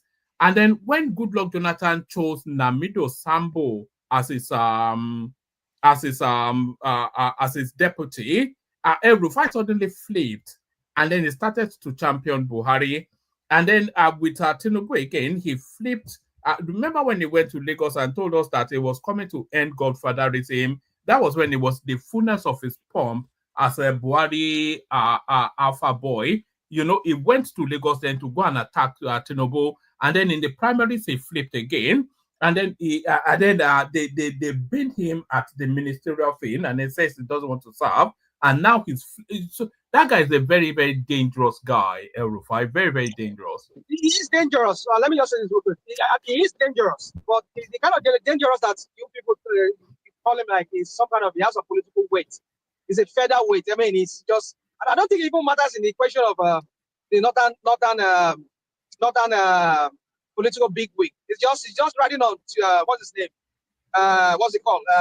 Buhari's legendary and all of that, just to become a person. I don't see anything about El-Rufai. I mean, look at it, even the state after he left. What influence is he exerting on anything in Kaduna State? It's nothing. What is my own time? I have the time to speak about that. Let me finish my own thought. Let me leave. Can I just come in and just say something? Okay, So, Benny, let's go. yeah. Benny, go ahead. I greet you all. I don't know. I've been listening to the program, and I came in because I'm trying to figure out why people would say El-Rufai is that popular, particularly after the exit of Buhari. We should go back and look at what exactly, when you say somebody has a political weight, or there are indices you look at, and so we don't just bring out or assert facts without looking at all these indices. So if you say somebody has a political weight, let's say in the north, because most time they say, oh, El-Rufai, he has a very heavy political weight in the north. And I ask people, so what figure are you looking at? What statistic? What are the indices you're looking at? I don't see El-Rufai in that light. El-Rufai was just a public officer that Obasanjo helped with the ministerial appointment through Atiku Abubakar. So he rode under Atiku Abubakar through Obasanjo time. And then when Yar'Adua got there, he ran away from the country because Yar'Adua was after him. And he testified to that in his book. He didn't have the structure to fight Yar'Adua. If El-Rufai was that very one heavyweight in the political space in the north that some people tend to want us to believe, then he would have stayed back and fight Yar'Adua. He couldn't even fight Yar'Adua because he wasn't part of the PDM, which were the original major oligarch in the north. So he came back to the country because Yar'Adua left, and they had somebody like Jonathan, who they know a weak man who will not fight them. And then he started riding under Buhari. So he rode under Buhari 2011, rode under Buhari to win his ticket in 2015 into the governorship. And because Yakowa left that space for Nnamdi Sambo and that other guy that got there, so because of that, Yakowa's political structure in Kaduna State collapsed. That was what made somebody like El-Rufai to be able to win the election. Okay, got to that seat. They got almost all the tickets, both Senate and Rep, okay, for him in Kaduna. Then forget all those going to media, talk everywhere around. Yeah, fine, you can be talking, but where's your structure? The structure you think about first in his state. Okay, look at the figures in the last election. In the last election, he lost almost 80% of the rep to PDP. I think about 10 of them. APC were able to just retain, I think, maybe 3 or 4 in that state. And you're comparing it to Tinubu, you can't. In Lagos State, you're comparing to Tinubu to APC still got about 19 to 20 ticket rep position in that Lagos. And they lost the rest, about maybe 4 or 5 to Labour Party. So you can't make that kind of comparison. He lost about 2 or 3 Senate seats to PDP. In Lagos, APC picked all their Senate seats. So we all knew what happened in the presidential election. And I'm not talking about rigging. Is the major sentiment against Tinubu around that time. And because of the major obedient movement that are making noise, they actually reside in Lagos. And so because of that, and look at the merging. The merging is what you look at again. The merging that the present governor of Kaduna, after the whole lot of noise and everything, used to win his election. Go and look at it at the margin between Obi and Tinubu in Lagos. So as far as I'm concerned, I don't really see, even the last governorship election in Kaduna State, the, what do you call it? Even when you go back to El-Rufai election of 2019, you just narrowly escaped that election, because when you put the other, was the SDP and PDP also together, you see that they would actually flawed him. So I don't really see any structure El-Rufai had, particularly outside Kaduna State. El-Rufai cannot step outside Kaduna State and say, let me go and campaign for somebody in Nasarawa and they will really listen to him. But however, I know that it's an extremist like Buhari too. So you still find some people who are like people that have followed Buhari like they are tiny god everywhere around. They may tend to still want to shout El-Rufai, but Buhari is no longer in the scene this time around. So you don't find El-Rufai of that. He's a very mischievous guy, but I don't think he has the kind of weight we talk about here. He can't even go to Borno to go and do any rally there and be talking. And that's my take on it. All right. Yeah. Let me finish my statement. I'm gonna repeat, right? El-Rufai is a force to reckon with in the north. I think you need more people that are a bit objective to have discussion around this. I don't know how to have one-side discussion, to be honest. Tinubu is, I have said, you know, one man, I've always said that to you. Tinubu is a very, very smart politician when it comes to Nigeria system. If you understand the role El-Rufai played even when Tinubu was coming, El-Rufai is a smart politician. Forget what you guys are saying. In the north today, El-Rufai, Kwankwaso, Atiku himself, these guys, if you want to underrate them, you are joking. They command the number. The politics of Kaduna State, if you understand the politics of Kaduna State, is very, very dangerous. Kaduna, you understand the population of the Christian community there.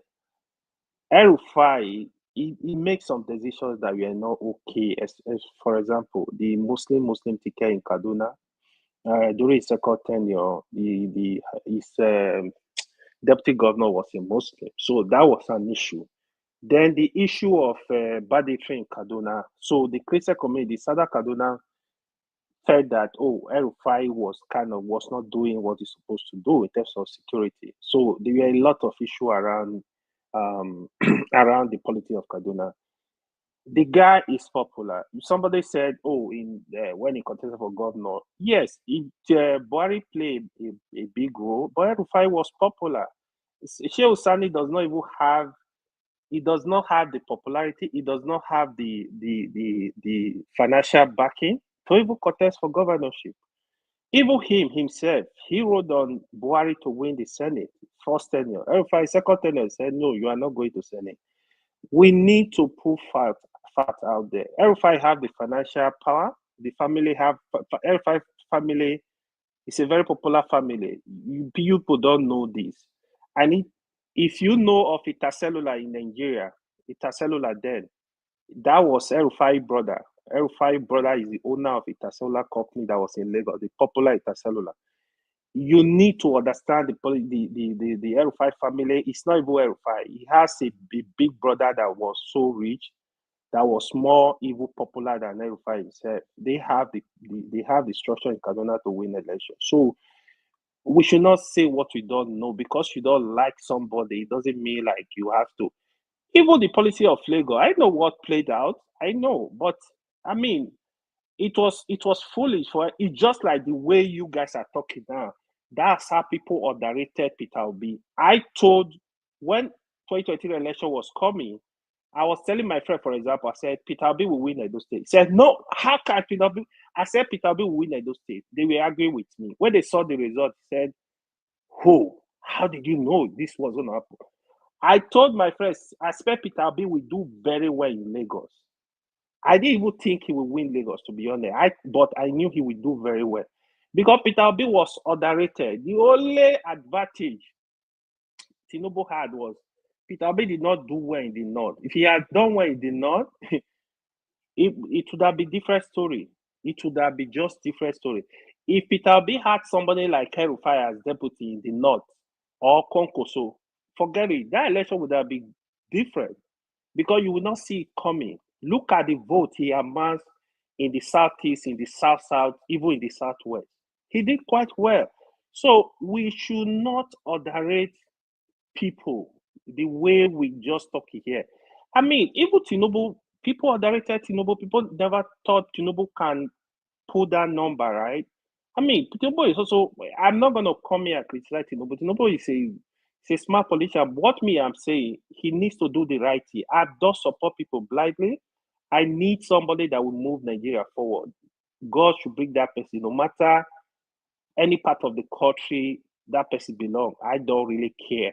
But if you are the president of Nigeria, you are responsible to doing what is right.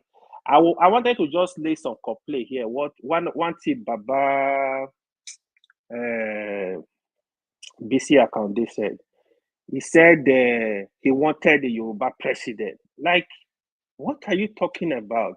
I'm not having anything against Yoruba contesting. I wasn't keen on that comment as well. Yeah, that's a disappointment. Okay. Even if he was thinking it, he shouldn't say it out loud. Yeah. Yeah, so get us a good person that can get it done. Hold on, let me finish. So don't interject me. Let me finish. Don't say don't interject me. No, let me finish. Let me finish. Hold on for him. What's the problem with that? Let me finish. No, just hold on, Thomas. Baba I think it's been Baba BC Akande is somebody I respect so much. But when he made that statement, that was too. How will you make this kind of statement? You should be looking for somebody that can move this country forward, that can get the job done. That is where we are. Anybody that is thinking, my tribe, my religion, my this, we never start to. The truth is, all of us are going to suffer the consequences of all these things. We need, in 2027, if Tinubu is not giving us result by 2026, Tinubu should go and sit down. We get somebody that can get it done. We should forget about this. It's not going to move the country forward. It's not going to move it forward. Even if Tinubu is not doing well, it'll be interesting to see how. And Chioma, please check your phone. Even if Tinubu is not doing well, it'll be difficult to see how it will be replaced, because you have to then think who will replace him. So that's the question, isn't it? That is the other part. We can have discussion around it. I know it's going to be difficult, but it can be done. Don't underrate Nigerians. It can't be replaced by Peter Obi. That's the politics again. The North. Yeah, it can only be replaced by a northerner in 2027. We had this discussion the last time, right? Because my fear is the North will not want a fresh hand in the South. That is just my fear. They will not want a fresh person that will come and take 8 years from them. They trust me, I know the northern politicians. They will not want that. Except somebody like Goodluck. And Goodluck, for me, God forbid. Goodluck, I love Goodluck as a person, but Goodluck, he has not demonstrated leadership during his 6 years as president. So that is the only person I feel the North can say, you know what, let's give him 4 years and get him out. But it's going to be hard, but my point is Nigerians need to wake up, forget this tribal, this religious, this nonsense sentiment. The country needs to work so that all of us, you can travel to Nigeria and be safe.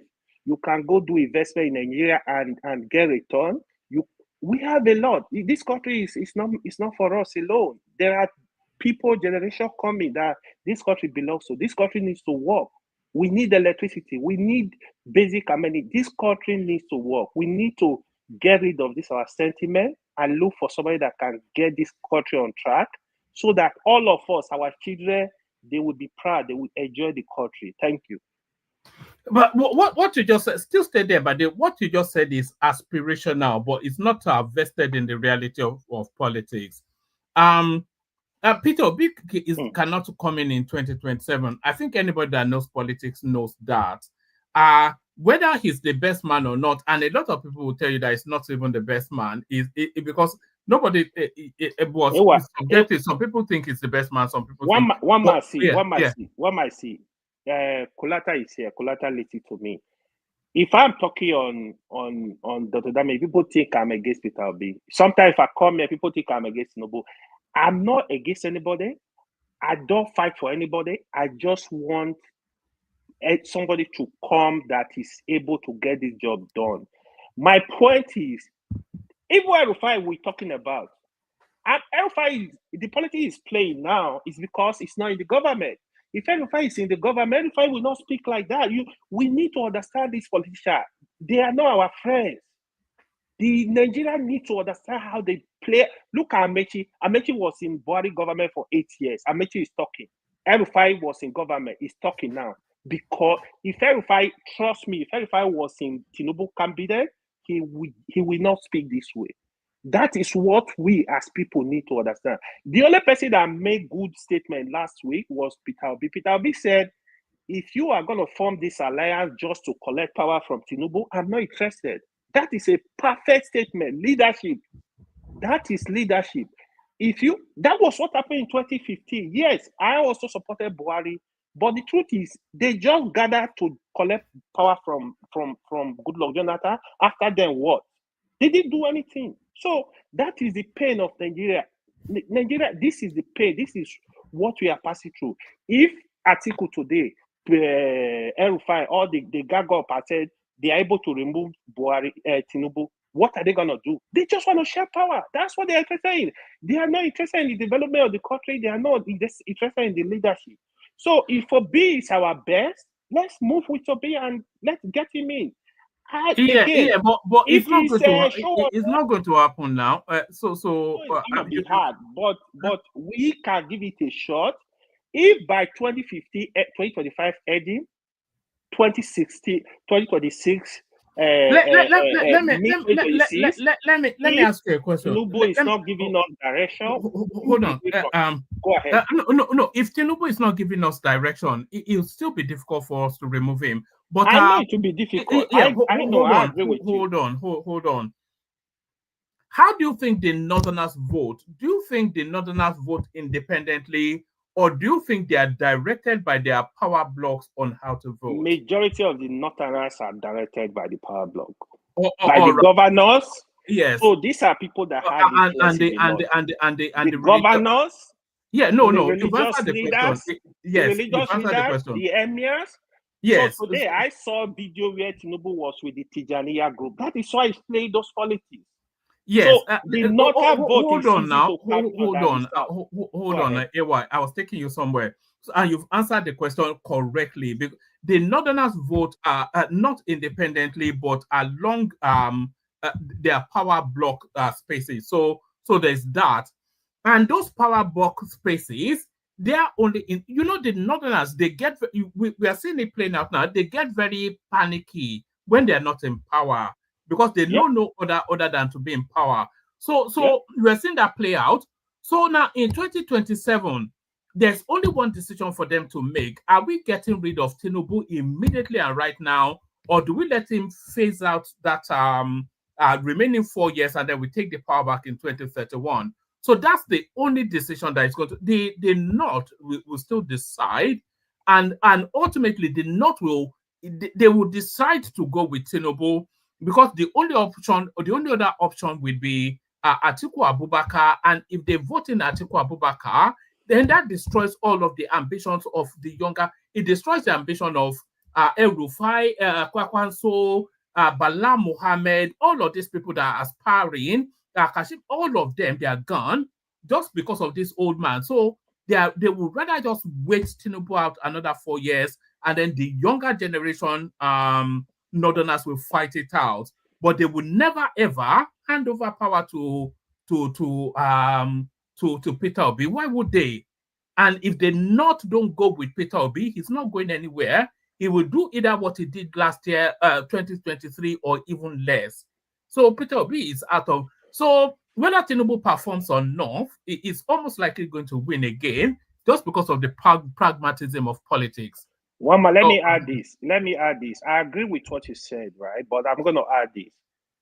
The problem now is the opposition, to me, as of today, they are not ready.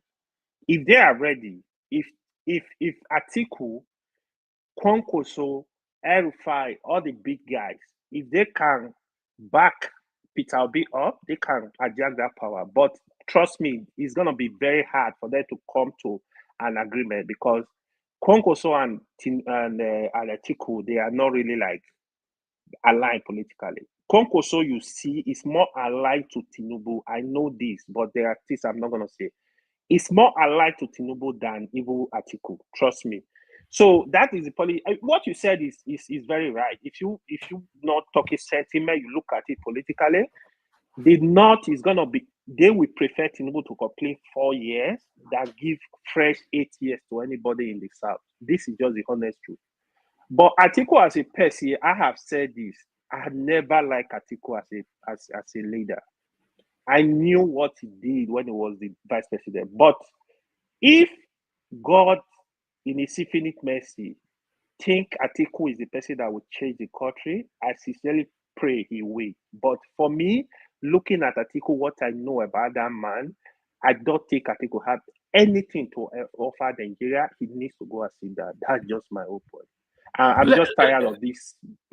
Yes, we're all tired of them, but we can't say, if they said that, if they say, oh, one man play God and pick the president for Nigeria, I'll just go immediately to Ondo State. I'll go and pick up our Prince Adebayo and put him. It's the only one that can. It's the only one really. I have a friend. I have a friend very, very close to me. That very close to Adebayo. Actually, he was the one that told me about that guy when I listened to him on your platform. To be honest, this person is somebody I respect a lot. He knows a lot about him. That's another competent people we can all rally around. But we are not taking along this direction. There is greed, there is strife, there is religion. This is the politics all of us are playing. If we look at, we identify this kind of person and say, okay, the youth, the progressive, let's work around this guy. Sure, is there. There are a lot of forces you can bring together, but I just feel we complain we are not ready, kind of. I don't mind where the person is coming from. We just need to get the job done. These guys, look at what the senators are doing. Look at what they are not ready. They're doing nothing. Yeah, go ahead, boss. So the question I want to ask is, why will you condemn Atiku when you're projecting Obi? I'm not projecting. Again, this is the mistake, right? I'm coming. I'm not projecting. Wait, let me land now. I've not landed my this thing now, because the impression you have created here is you talk about Obi and you rated him more than Atiku. There are people that know me very well here in the comment section. They've listened to my day. I know they you will are tell you I don't like. They will even tell me I don't like Obi. Even one man knows what I'm talking about. I don't hate anybody. I don't love anybody. I love all. It's not about what you have said before on Dr. Damage's or whichever platform. What you have, I'm making insinuation based on what you have said so far on this platform today.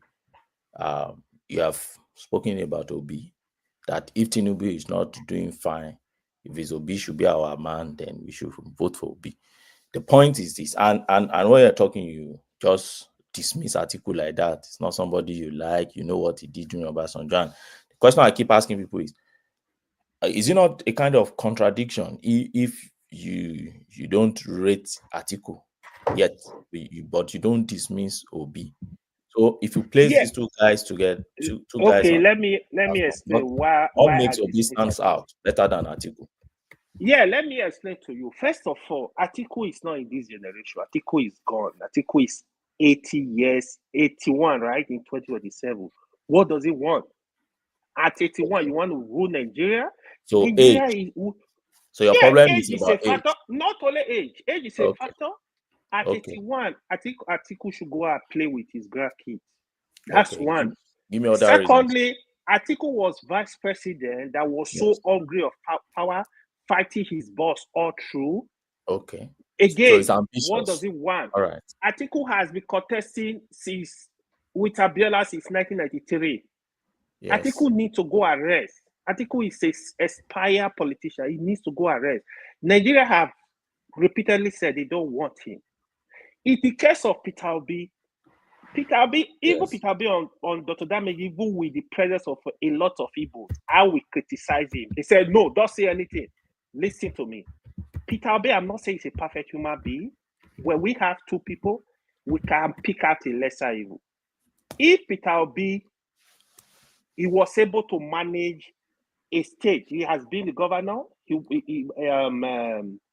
has the experience. That is one. Two, he managed Anambra State. Yeah, he has the experience. Right. Now I'm coming to join issues on you. Peter I'm just noting Obi, when you listen to Peter Obi, Obi is speaking the language the people understand. He understands the pain of the people. Okay. The only questions now, will he be able to carry out all those stuff he's saying, right? Like the issue of he want to move Nigeria from consumption to production. That's a very good point. That's a good one. He was talking about even the electricity. The electricity issue is interested in giving Nigeria electricity, working very hard to look at. He has, I mean, in terms of the kind of stuff he has said, he knows, he understands, he seems he understands the problem of Nigeria, right? Okay. So why don't you give him a chance? Now, what I'm even saying, Tinubu is still new in power. Now it's 1 year plus, right? By 2025 ending, by 2026. No, let's leave Tinubu for now. Let's deal with this article and Peter Obi. All right, deal with this in like a couple of minutes so I can move it around. The room has filled up. Okay, he has raised some points. Let's engage you on those points now. Hold on. What I said, I said me as a person. I know. I will not vote for Atiku. But if Atiku good intentions are clean, he can do it. I even pray for him. I said, may God let him be president. Okay. Let's for me, I listen to you now. I vote for Atiku. I would rather vote for Peter Obi. To me, it's a lesser evil. So you have just again confirmed the fact that you projected Obi over. This is not an issue of projecting. Hold on. Let him respond to you, and then we go on to rational mind. Yeah. Don't deny what you have done. You just believe if they give you opportunity, you will pick Peter Obi rather than Atiku. You believe Atiku should go and retire. 100%. Now, let me start from your last point. You talk about consumption to production. Unfortunately, out of these two guys, the only guy that has been an industrialist for ages in Nigeria is Atiku, not Peter Obi. Peter Obi imports things and sell it, kills your naira, never involved in any production. But he keeps talking production, consumption to production. But with his billions that he has, that they stack in Panama, he has no one single factory in Nigeria to produce something. I don't need to remind you how many factories that Atiku has in Nigeria. What is he producing though? What are the factories? Can you give us three? So many. Can you give us three? So just three. I'm about to give you. Go to Atiku farm in Adamawa. It's the second largest farm. I'm coming. Let me land. It's the second largest in the northeast, Nigeria. He has Faro Company. Can just Google it and look for Faro, F-A-R-O. They produce a lot of things. He has his own university. He has textile company. They produce clothes. He's the owner of Intel. He has a lot of factories in Nigeria. He's one of the when it comes to employer of labor in Nigeria, if you pick the first 5, you will pick Atiku. Yet you have a man who is human development too. When is school, university. Construction. Now, and you have a man who is also a billionaire like him, but he's not an employer of labor like him. But all he does is to come to the TV and shout and tell you, I'm moving consumption to production. But you're not laying any good example. But you have billions. When Panama, this thing broke out, Atiku name was not there. Yeah, that's a Peter I Obi agree with you. name That's is a there, point. stacking billions of dollars there.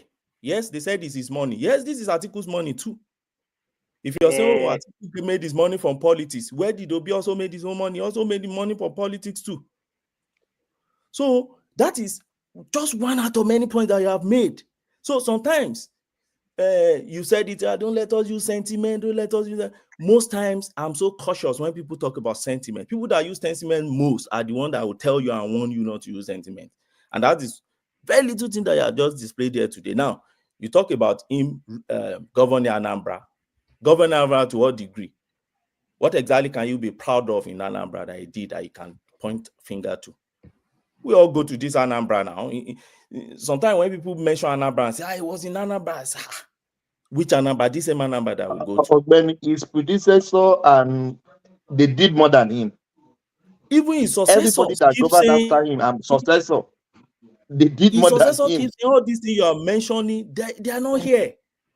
But yet, you guys would always want to, Atiku Obi, he was in Anambra. Okay, Obi was in Anambra. Atiku was where? Then, third point you made, and don't forget, when Atiku was vice president, you see, most of those good guys in Obasanjo government, Atiku was the one who brought them. This El-Rufai are just talking about now. Atiku brought El-Rufai to that. I thought you guys said El-Rufai is not a good guy. I said that you are just talking about that. El-Rufai was a very fantastic minister of FCT. I was in FCT then, so I know El-Rufai.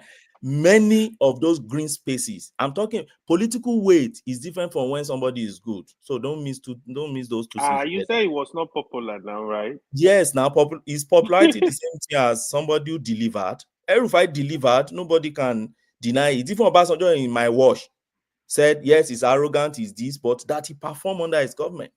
But the point I'm trying to make, which I don't want to distract from, is this. When he was a vice president, you can see where El-Rufai, apart from BPE, that they sold things to their friends and everything using this same El-Rufai in Bureau of Public and Enterprise back then. It was El-Rufai that was there before he became minister. They used him also to sell all those things.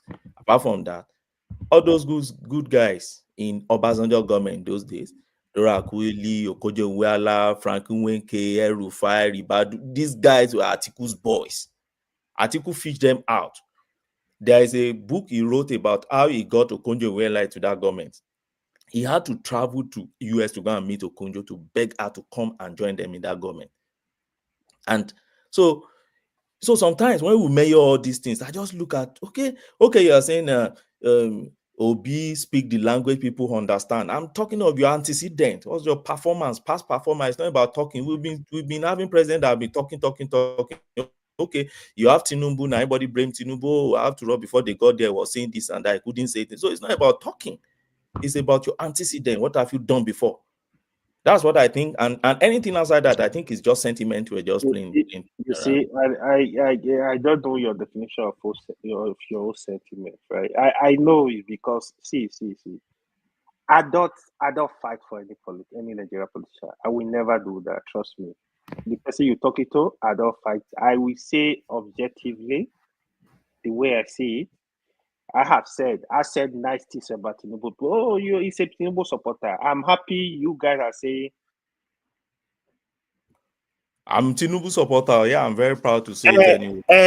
No. I mean, I don't have problem with that, to be honest. I engage Kolata every time. Like, I ask Kolata a question.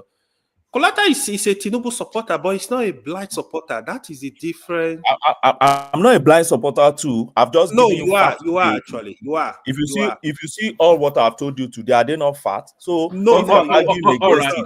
Just argue against facts. You don't need to start saying, "Oh, somebody is one blind supporter." I'm listening to you. Clearly, you are. All right. All right. 2 more minutes, and then we have to move it on. The room has filled up. You are actually a blind supporter. Somebody like Kolata, I have engaged Kolata. We ask questions, talk. Kolata support Tinubu. We not even hide it. We tell you, but where Tinubu is doing wrong, Kolata will criticize him. Those are the kind of people I like listening to. I detest Nigeria that are blind supporters to people. If you go to Odadameji, you see people support Peter Obi. If you make any statement, say Peter Obi could not do, they will go after you. Listen, I deal with this kind of people every time. I don't fear them. I'm in Nigeria. I will speak as in Nigeria. I don't hold allegiance to anybody. I hold allegiance to my country. So that's what I'm gonna say. If Tinubu perform well by end of the year, at least by first quarter of 2026, I will assess him as a person. I will campaign for him next year if he perform well. If by 2026 no improvement, next year I will come to this platform. I will campaign vigorously against President Tinubu. Respectfully, I like Tinubu as a person, trust me. But if he perform well, you will hear me campaigning for him. Again, my loyalty is to my country. I want my country to be good, to move forward. If it's not moving, I cannot be the person's friend. Thank you. Thank you. All right, brilliant. So that's the excellent AY. AY, stay with us just for as long as you can. We move it around very quickly. Okay. So that one man, I wanted to make a comment before you said I should keep quiet. All right. Keeping quiet. Yeah. All right. Yeah. Make the comment now. Yeah. Yeah. Thank you. I don't want to mention AY because I don't want him to come back and we extend the conversation. Baba Bisa Konde said he wants a Yoruba president. If you remember vividly, before the election 2023, I've been saying on this platform, some people even want to hold transformer. I still stand on my stand, which I said then, I want Yoruba president. The last election. People can hate it. You can hug transformer. You can condemn me. I don't care. Everybody have their preference. If Igbo people can stand with Peter Obi, for me to stand with a Yoruba man, it will not be a problem. So that's the comment I wanted to make. But castigating Babade, BC, Akonde, that he said he wants Yoruba president. What is bad in that? He's a Yoruba man and he wants a Yoruba president. Awusa wants Awusa president. Igbo wants Igbo president. What is bad in that? Yeah, thank you. Just a comment I want to make. Thank you. All right, brilliant. Excellent. So we do 5-minute monologues. Just one man, please. I just wanted to make one statement. I want to move it around. It has to be a short statement. No, just so that we have very short. Yeah. Just very short. And the statement is for AY. You said something the other time. You said we need somebody that understands the pain of the people. You said Obi understands the pain of the people. But I want to tell you that Nigeria as it is today does not need somebody that understands the pain of the people. Nigeria needs somebody that understands the fundamental problem that is causing the pain of the people. And we need somebody that can fix that problem. So that is my statement for you. Thank you. All right, brilliant. Good to see you, Jide. We'll get to you quickly as we can because we've not heard from you in a while. But we will go to Rational Mind now. We do 5 minutes monologue. We'll be a bit strict with the time just because the room is filled and a lot of people. We go Rational Mind. We go Enigmatic. From Enigmatic to Hassan. And then we move it around. We continue to move it around. Enigmatic, you're up next to the conversation, your contribution. Enigmatic or me? No. Sorry, Rational Mind. Yes, then Enigmatic after you. Yeah. I'll be entering place and my service will be gone. I don't know, maybe already I'm already there already. So anybody, can you hear me, woman? Can everybody hear me? We all can. Carry on. Well, you see, there's nothing wrong, like our friend from Australia, with the kangaroos there. There's nothing wrong for you to say you want a Yoruba man. But you see, the thing is, what is wrong about it is when you decide to want to champion somebody, and then the person it's not up to the task, and you still want it, then you ask yourself that question: what's the point? What's the point of you wanting somebody from your tribe who who's not up to the task, who can't even get the job done? So you see, that's the problem we're having in that country. And when we say we should just break that country or we'll go back to the regional system that we had before and we go back parliamentary. So people says no. Okay, what could dissolve the country? No. So do you want us to maintain the status quo of everybody turn by turn? Is that what we want to continue doing? And how do we expect to see that country grow? It's going to be the same thing. You cannot expect to do the same thing over and over again and expect a different result. That's madness. So you see, when people come here and say what they say the way they say it, sometimes I wonder, like, do they really sit down to fathom, to go deep into what they are saying, to understand it? You see Akonde that was talking about he was the Yoruba president. And this Yoruba president you're talking about, of what benefit is it to even to an ordinary Yoruba man like myself? And to ordinary Yoruba man that is walking the street of Lagos when they are hungry. Somebody was telling us here that we don't need somebody who is empathetic. There's somebody who knows, who understands the problem. Yes, I understand. Yeah, I agree that, you see, when people come and use this kind of logic, you know, they use this half logic and half innuendos and whatever just to make a point. Yes, I agree that, yes, want somebody who can get the job done, not just come and empathize with Nigerians, but you know what is the root problem of this matter, and want to solve it. But the person you're talking about, I mean, which I think you're trying to use that for, that is there, the current man now, does he even have any of those things? Empathy, he does not have. Even the problem he wants to solve that you're talking about, that he said he wants to solve, that you feel is tackling the main root of that problem. It's not even solving it, because everything they do, they are self-sabotaging themselves. They will do one thing, make it look like they are doing something, at the same time they do something contrary that will not even make it to work in the first place, or that will compromise it at some point. So you're asking that question. Abati and Akonde and all of them. I mean, the insult we've gotten from these people, this APC demonic parties and all, and their minions, it's insane. It's above my head. Same back, Bisa Akonde, in that same interview where I think they were making that reference to. He was saying Nigerians are the same idiot from Daurade when he was calling the Nigerian youth lazy. And this one that is there now today, don't call them lazy people. We know just because you just want to become a president, you just want to like cajole those young people so that they can make it look like he's a pro-youth kind of person. Look at what he got there. We know that it's all just people half our Raja, pretenders, posers. That's what they are. So my point is this: is just that Mr. Kande was saying that the reason why somebody asked me that question, that was that guy Edmond asking me that question, that Nigerians are going through a lot of pain, they are going through a lot of economic pain. I said, well, it's because they are lazy. Something to that effect. He said maybe because they are lazy, or they are poor because they are lazy. I think that's what they said. And the guy was like, wow, that was the same thing that Buhari said to the Nigerian youths there. You see, the insult that APC have been giving to Nigerians make Nigerians look like they are the reason for their own miseries. I mean, it's the act of disrespect, disdain for the people of that country. And I hope Nigerians are listening. And I mean, writing down the many sins of this APC demonic party. Every time when you get a chance, or any of their talkheads, they will insult Nigerians. They will treat them with contempt, with disdain. Like the issue of where we find ourselves today now, where Tinubu devalued the naira, continue devaluing the naira. It is not the Nigerian people, they are living fake life. It's not that Nigerians are living fake life. Yeah, the Nigerians are not hardworking like the one from Osun State. What was his name? This Akonde was talking. You see, this are bias them that they don't even know how to talk sometimes. Okay, they just like older men that doesn't sit down and reason before they even open their mouth to talk, to say things. I mean, how much more can you people exhibit this disdain for Nigerians? And I mean, always point fingers at Nigerians as the reason why they are in their misery is because they are the one. Of course, maybe they are the way. Maybe they have the point there because they keep electing the bad ones. They keep championing bad leaders. Is that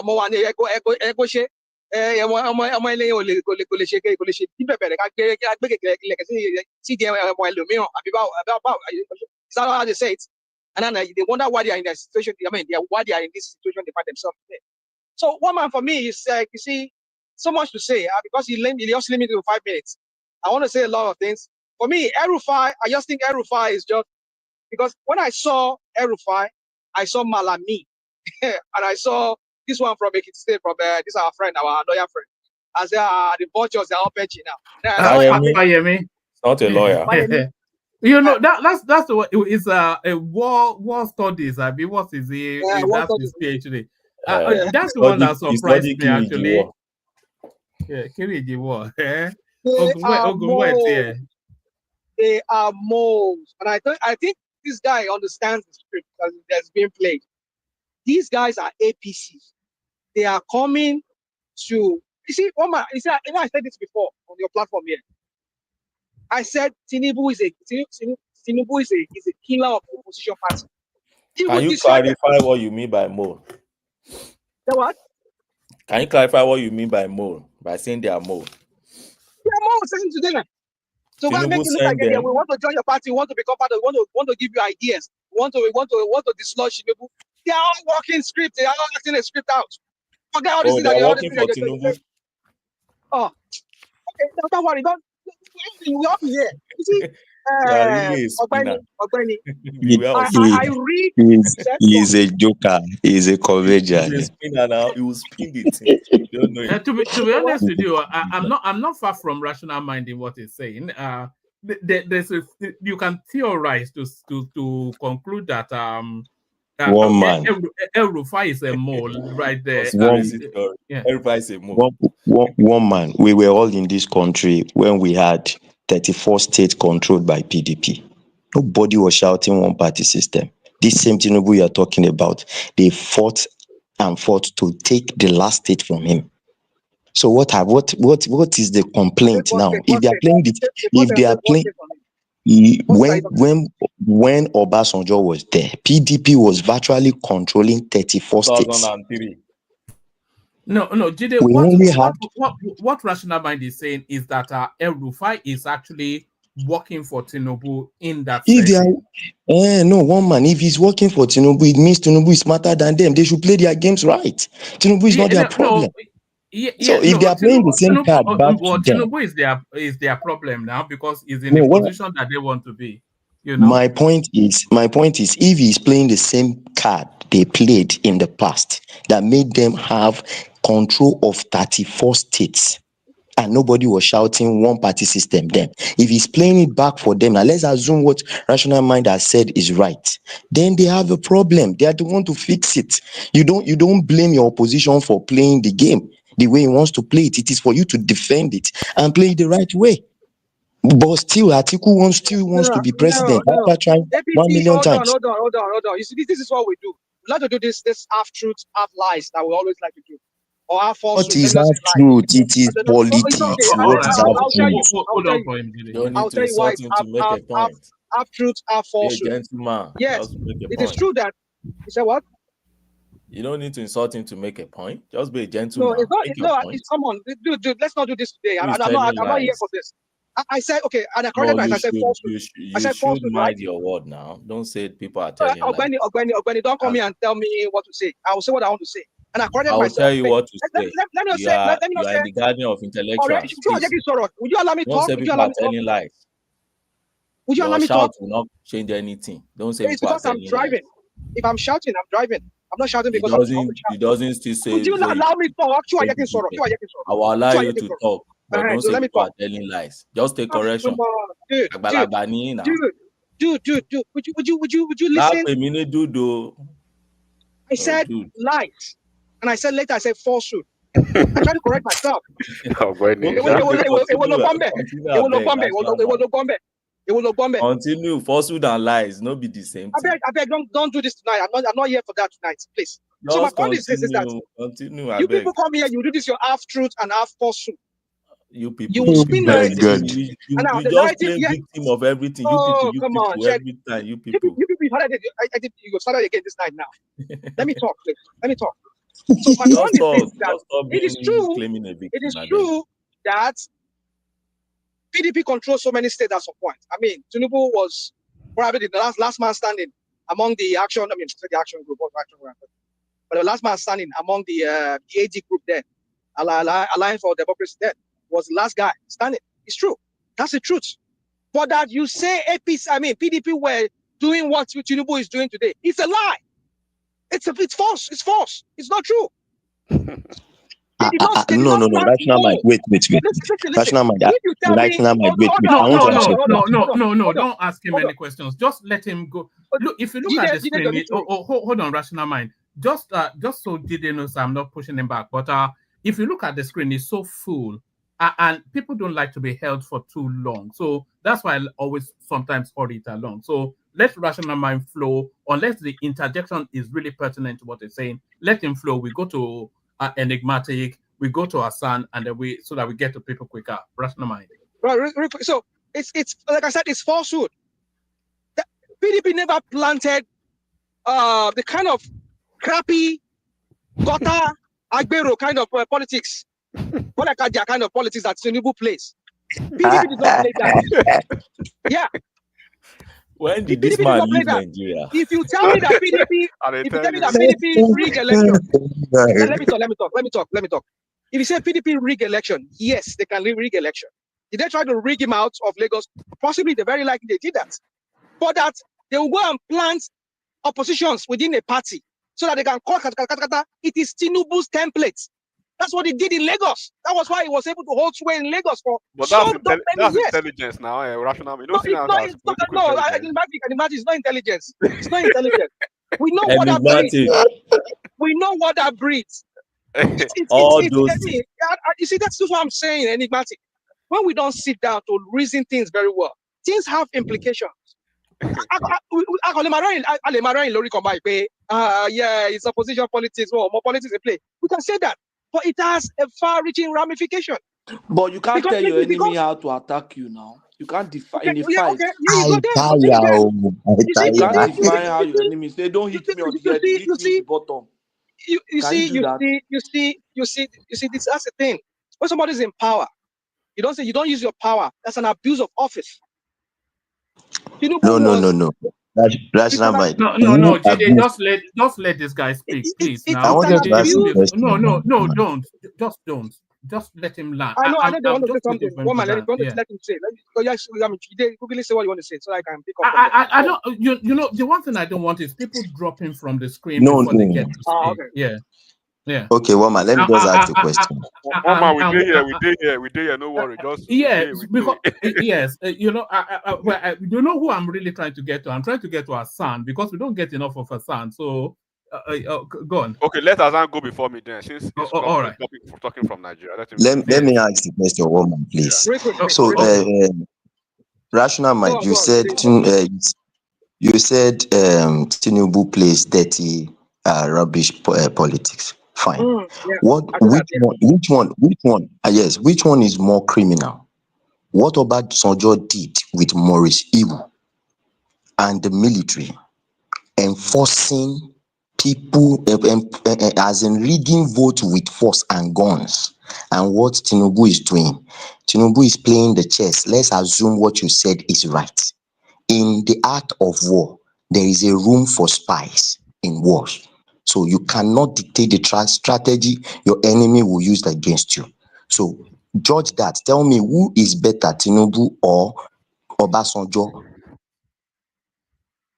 Both are not good. Under PDP and under APC, the two strategies. You know what Maurice. Let me answer that question. Both are not what we should be endorsing. Both are not what we should be promoting. Either you rig or you plant moles within the party so that they can weaken that party. You see, again, I go back to what I said. Some of us we just like to come here and talk about, which is not bad. Come here and talk about things, but it has a far-reaching implication that we might laugh at it right now, but it has a far-reaching implication because somebody will continue doing the same thing. It has set a standard, a template for some other person that will come in the future, and that's how you will weaken democracy. And you have a one-party state where one party will reign supreme. Like the PDP was once saying that they were going to rule Nigeria for so many years. My point is this: people can say all these things. You might laugh at it. You can say, "Oh, it's opposition politics. They don't know what they're doing." It is wrong. That's what it is.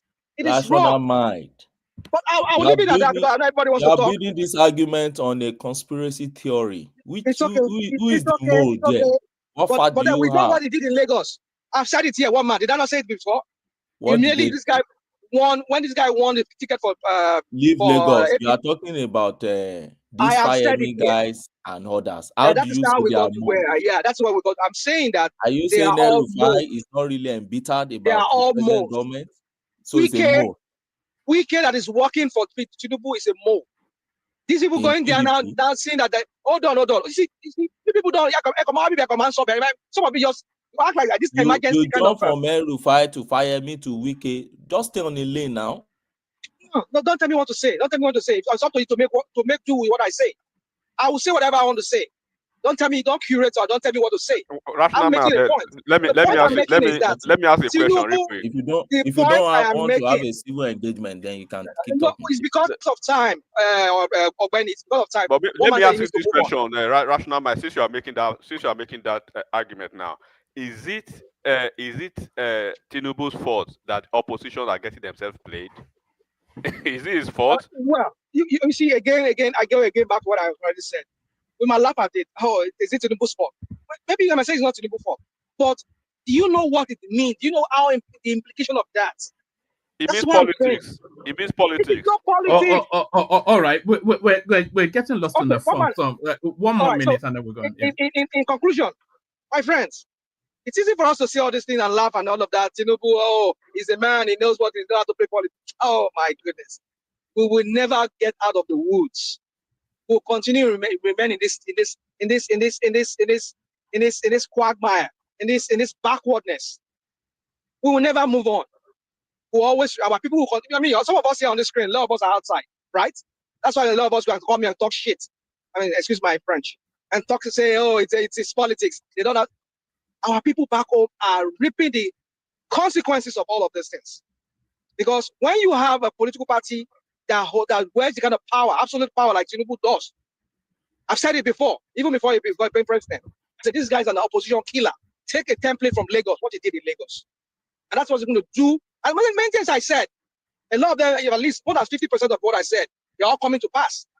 But my point is this, I'm not a soothsayer, I just read. I read and I look beyond the ordinary. I'll leave it at that one, man. Let other people talk. All right, brilliant. Stay with us for as long as you can. I think people still want to engage you, but I wanted to move it around just so people are not held for too long. Comes under the name of Bala Blue to tell us Bulaba. We know him as Hassan. Hassan, it's been a while. Nakwana, Lafiako. Lafiak, hello, one man. How is everyone doing? Yeah. Enigmatic, Rational Mind, Kulata, Pansat. I see a lot of people here. How are we all doing? I hope we are doing well and living our best lives. One man. So what's going on in the political landscape? A lot. Nigeria, a gift that just keeps on giving. We are. It's just so many things we're talking about. We're talking about Matawalle giving a warning to Rotimi Amaechi, who's still smarting from the way he was played at the last election.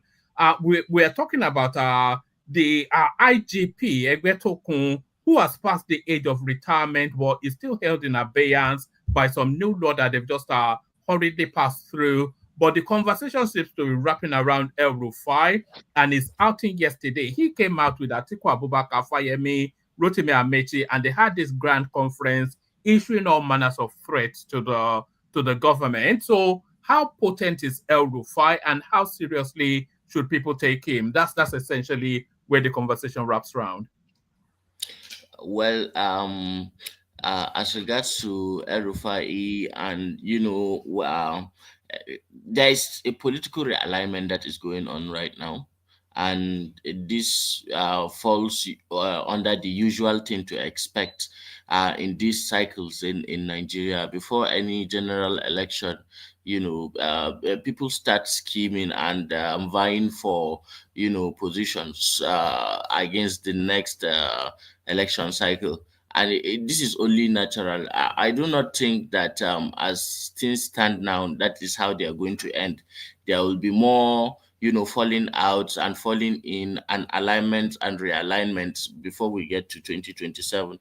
I am sure of that. Don't be surprised to see people who are flirting with the PDP end up in APC, and those who are flirting with the APC end up in the PDP. It all depends on where each individual's interest rests.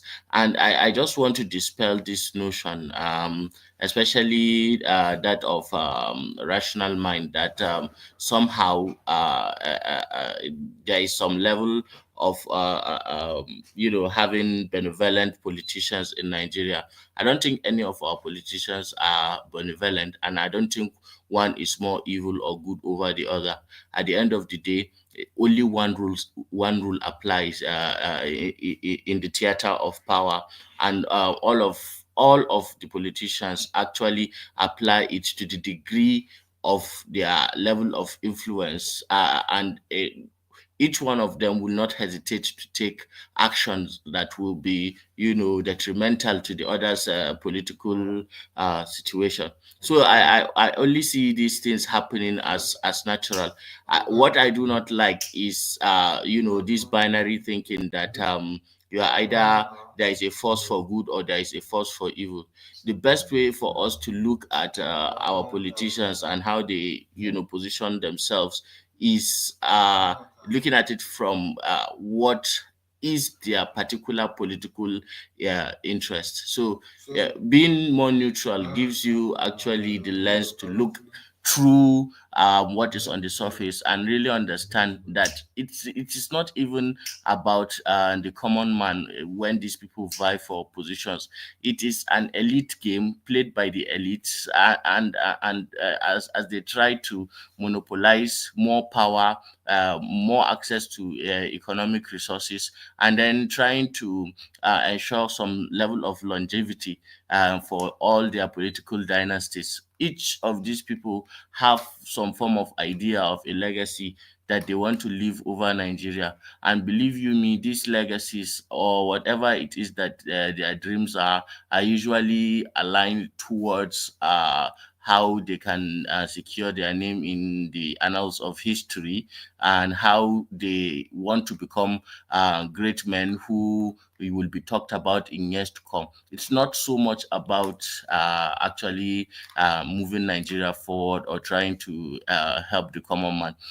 We can see from the model that Nigeria is adapting and is evolving into, that we are not so much aligned to doing things into like a socialist model or like a socialist state.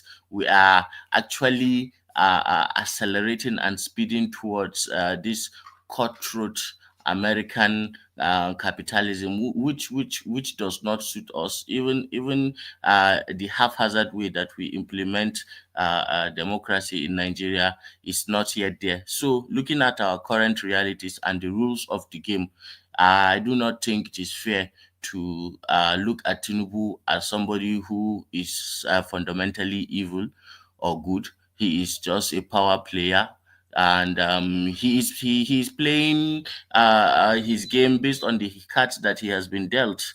So as things stand right now, Tinubu has a very high percentage of winning the next election. El-Rufai or not, Peter Obi or not, fifth columnist or not, Tinubu has a very, very high chance of coming through this election. I did not hold this opinion in his first months or a year in the presidency. However, as the days keep going by, I am becoming more and more convinced that Tinubu is actually more in control than people would like to admit that he is. Hassan, what people find alarming, by people, let me say myself, what alarms me is that there is no real counterweight to Tinubu. So whether Tinubu is good or bad is subjective, subjected to your politics and how you lean. But there is nothing that counterweights him. So if you want to counterweight Tinubu, who do you counterweight him with? Is it somebody like Atiku, who is more or less of the same cloth, or El-Rufai, same cloth, Kwankwaso, same cloth, Peter Obi, same cloth? And the only people that deviate sharply from those people, they are so far removed that they are not electable. So to counterweight what abstains as the mainstay, you have to go to the extremities of people like Prince Adewale, even a little bit Omoyele Sowore, but not so much. People that are, the rhetoric is right, the spirit is good, and there is sufficient enough for you to invest confidence, but there is nothing that suggests any possibility of them ever becoming the president. So there is nothing, there are no options. So if we replace Tinubu with Atiku, so we still have the same person there. If we replace Atiku with Kwankwaso, we still have the same person there. If we replace Kwankwaso with Peter Obi, we still have the same person there. If we replace him with whoever, it's still essentially Buhari, Babangida, it's still essentially the same thing. There is nothing that counterweights the mainstay, and that's where the alarm is. No option. Yes. I tend to agree. Yes. Can I just say this? Let me just make this point. Okay. All right. Yes. I tend to agree with what one man just said about not being counterweights, and at the end of the day, whether it is Atiku or Obi or whoever it is, what actually sets the agenda for the policies that our governments, adapt, and even what will happen in the subsequent government. These agendas are still set beyond the borders of Nigeria. You guys all know how these guys go to Chatham House, and then it is there that they actually talk in detail about their policies and how they intend to run the economy of this country. They are more serious there. They are more in depth there. But when they come back to Nigeria, all of them, I do not take one person as an exception in this regard. They either are hauling brooms and shouting APC, and then the poor masses will be saying change, or they are taking an umbrella and then they are opening it in the midst of crowds and they are shouting PDP, and the poor ignorant Nigerians are shouting power. That is as good as it gets for the civil conversation about our governments between it and its people. In Nigeria, nothing of substance is discussed between the electorates and the people vying for a place on the seat of power. That is just the true reality. So if that is the case, and if we are telling ourselves the truth that what exactly happens, and how people govern usually is dictated by the international political order, and how Nigeria's actual bargaining power is very, very poor in these international cycles. Then I don't think Tinubu is that bad, because those who will be vying to replace him would be doing the same thing, if not even worse, because what history has taught us is that we have. That's the point I'm trying to make you. Nobody does the same thing like Tinubu. Hold on, Hassan. You see, that's what I was saying. That it's false. It is falsehood. The kind of politics that Tinubu is bringing into Nigeria, killing opposition on the national stage, it is insane.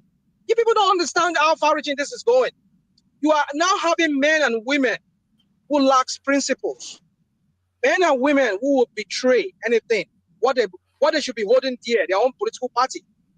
Case in point, this idiot that's working in his cabinet, that one from Rivers State, who is the minister of FCT, who will do anything and everything to bring down his own political party, just because he wants to serve. You see, you people don't understand. This is how you, and then it becomes a spiral, whereby you'll be breeding men and women, or you'll be raising men and women who do not have principle, who have no roots, who would betray anything just for anything. That is the precedent you people are you're setting. Other opposition parties, hold on. You said they will do the same. Nobody will do the same thing. They can rig. PDP, they rigged the election in the past, but that they will plant moles within political party, and they will weaken them from inside. It is Tinubu's strategy. It is I not. It have is nobody's strategy. That's what I'm trying to make Okay. you understand. Yes, okay, I get you. I get you. Well, rational mind, I get you. So, what you're trying to say is that Nigerians themselves, have done very poorly in trying to choose the kind of leaders that they choose, and that fundamentally we choose corrupt leaders. Isn't that the accusation you're laying on the doorstep of the Nigerians who have voted for this government?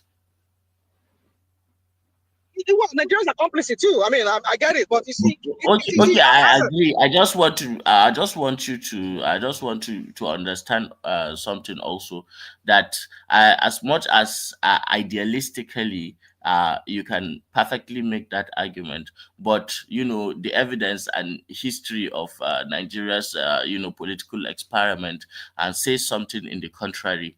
We have not yet produced a president through the ballot box that has not failed Nigerians in one way or the other, and a significant portion of Nigerians too. So it's not even about. I would allude to what one man said about. You see, the leaders that we have, they are an aggregate of what the typical Nigerian is. So there is no evidence in history to suggest that this benevolent person that you are fantasizing about even exists. We may end up voting Sowore or Prince Adewale or whoever it is in the north, and then we may come back here and still say we miss with amazement what Tinubu has done before, or what Buhari has done before. That seems to always be our case, that all governments that we have usually are worse off than the previous governments. The place we are now, this is the trend that we can observe. I know a lot of people will say Tinubu will do better than what has obtained before because this is his first time, blah blah blah blah blah. But my two to three decades that I've lived in Nigeria, actually, and the evidence actually suggests that that will not be the case. If he turns out to be an exception, then I'm giving that like two in maybe say 100 chance of him leaving that office, and then people saying that he was the messiah that Nigeria actually needed to fix everything. We are all human beings and are products of our biases. Hassan, you said something earlier that caught me off guard. You said Tinubu was going to win the next election, which runs contrary to what you said the last time you were here. Because you were saying that his administration has been so heavy weighting on the Nigerian space and so out of tune with the needs of the people that it's almost an impossibility for him to be returned. But now you are convinced that he will be. So what's led to the turnaround? Yeah. You see, a lot of water has gone under the bridge. When we make predictions in politics, there are some factors that we check, and it's just a snapshot, in that particular moment in time. So that snapshot, will put the variables to one person's disadvantage and another person's disadvantage, as the case may be. But as time goes on and things are becoming more clearer, and I am looking at what it took for the APC to wrestle power out of the hands of PDP. And right now, as the political landscape is structured, I do not see how there is sufficient firepower from all the other people that are trying to wrestle power out of Tinubu's hand to be actually be able, to muster the alliances and the resilience and going against the state and to actually do it. While Buhari was a misnomer in the sense that when Buhari came, there was almost this feverish religious slant to the cult-like following that he enjoyed while he was. I do not think Northerners will afford Atiku or Kwankwaso or any other person that amount of loyal followership to that point. The only person we thought would pick up that baton was Kwankwaso. But from the results of the last election, it doesn't seem to, that halo that wraps around Buhari's head, that pious, like you said, it's almost fanatical. I don't think we'll see that again unless, because nobody has his presentation, and that's the presentation that they not like. Somebody that presents honest, simple living, Yes, some form of, social purity. To just say that person is not a thief and has not stolen before, at least you can make, people see that maybe in the regal way of life that the president has adopted. A lot in politics is theater, and even if some people claim Buhari, is actually wealthy than he appears to be. But then at the end of the day, it's perception. What the people think and perceive you of is usually how they relate with you. Buhari, has made his bed and he has laid on it. As for Atiku, we know how messy that bed is, and I don't think if he agrees to lie on it, I don't think a lot of other people will be ready to lie on that same bed. So what you're saying essentially, Hassan, and then we have to move it around a little bit. Well, hopefully you stay with us because the audience always delights whenever you turn up. But what you're saying essentially, if I'm getting it right, is that Tinubu might or almost certainly will win that next election, not essentially because as a consequence of good governance, but by default, that there is nothing else to remove him, so he just wins. Yes, especially let me give you this example. You see, me as a northerner, I will not vote for Kwankwaso. I will not vote for Kwankwaso because I have my problems with him, and I'd rather vote for Atiku. And just as I will not vote for Kwankwaso and would rather vote for Atiku, I also know a lot of other northerners that would rather vote for Atiku and not for Kwankwaso. And in the event that either of them does not make it to say a viable political platform, I'd rather vote for Tinubu to continue than to vote for anybody else. So the way things are going would be is either for any anti Kwankwaso Atiku element, he inevitably will be of advantage to Tinubu, and for every anti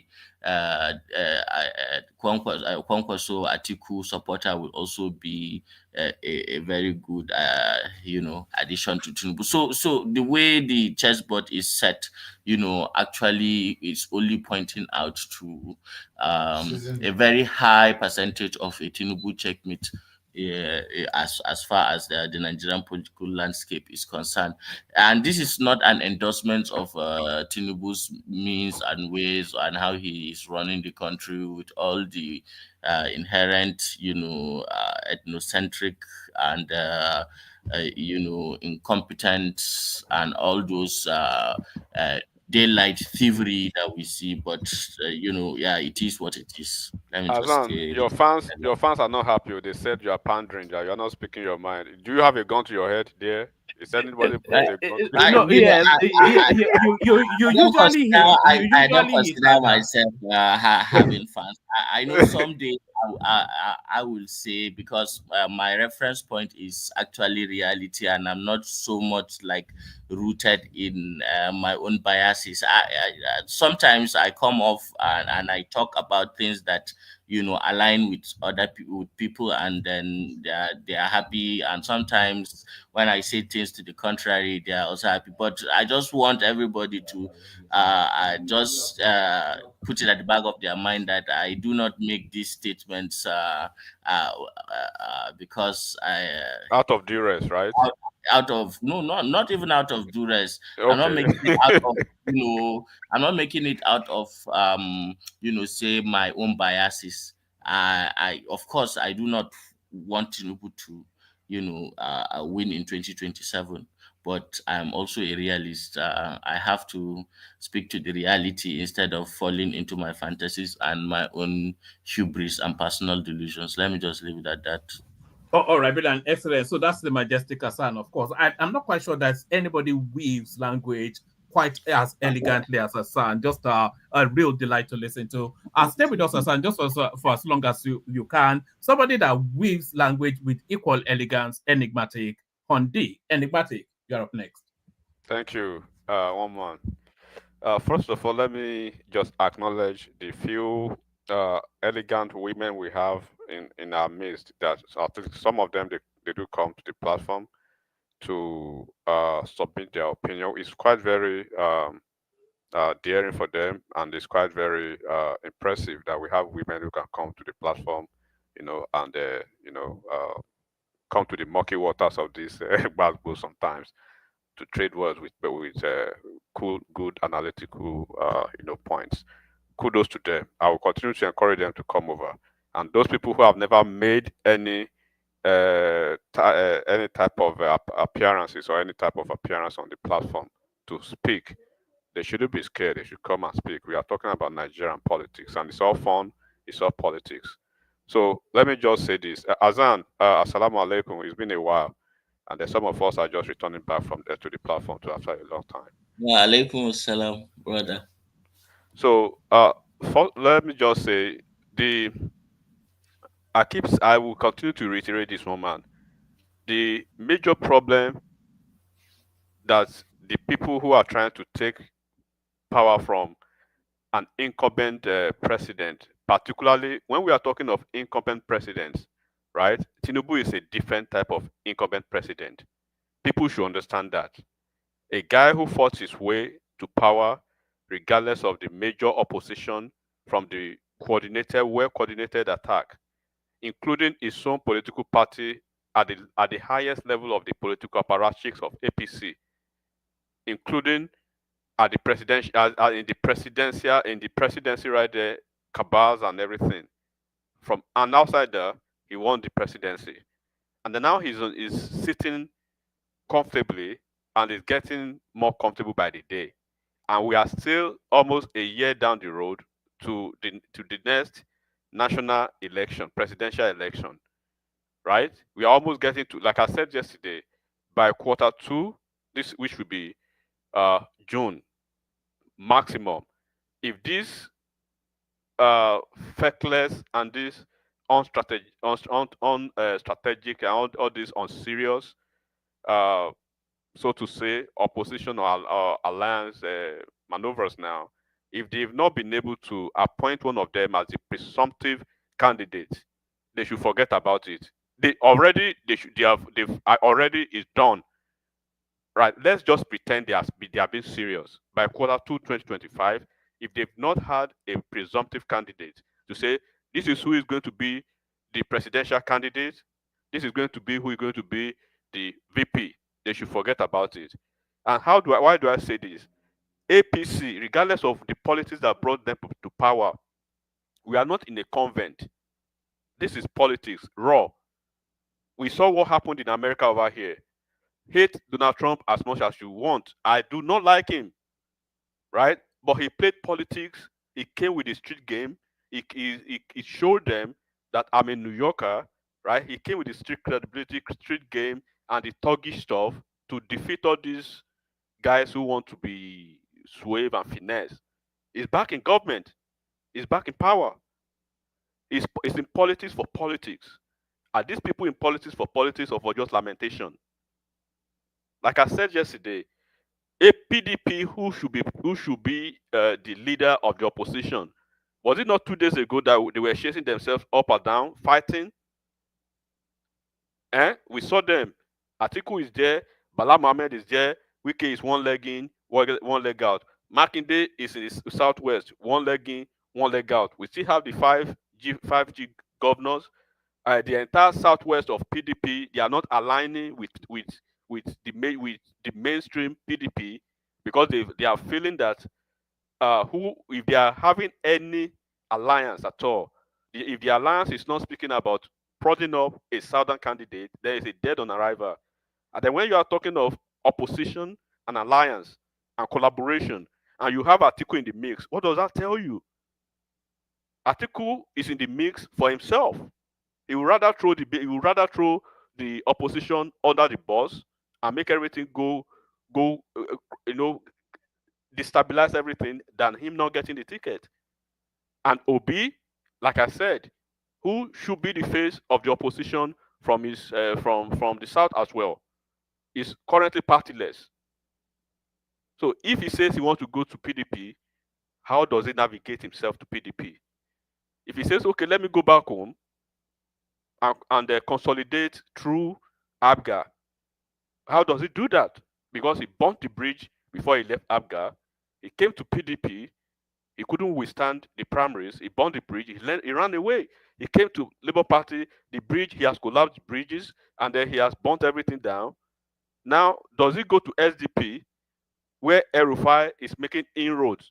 And you saw the last time, woman, when you had Prince Adebayo here, you could see his body language, you could see his countenance, that he knew something was happening. Because from the grapevine, something could happen at the end of the day. There's a possibility that El-Rufai will be moving to SDP, and even maybe Prince Adebayo will not be coming on SDP's platform next election. That is still a possibility. So, and then we see these opposition parties, all of them chasing shadow, while Tinubu is playing the long chess game with them. We have to take a deep dive into the Nigerian politics today, where we have a ruling party and the president, Tinubu, whose political dexterity and strategic, political understanding is even shaping the landscape for the opposition. While the opposition is basically, they are unable to counter him. They are playing to his game. It's like it's laying the game plan for them. And then we are talking of all this, rather than consolidating their power and presenting a formidable challenge. Their problem is consistently playing the catch-up games and failing to grasp the realities of power dynamics in Nigeria as it is now. Particularly, I'm so disappointed in Atiku. Atiku has been in the game for so long, but he keeps playing the same. Now he's doing the short game now on social media. What is the meaning of that?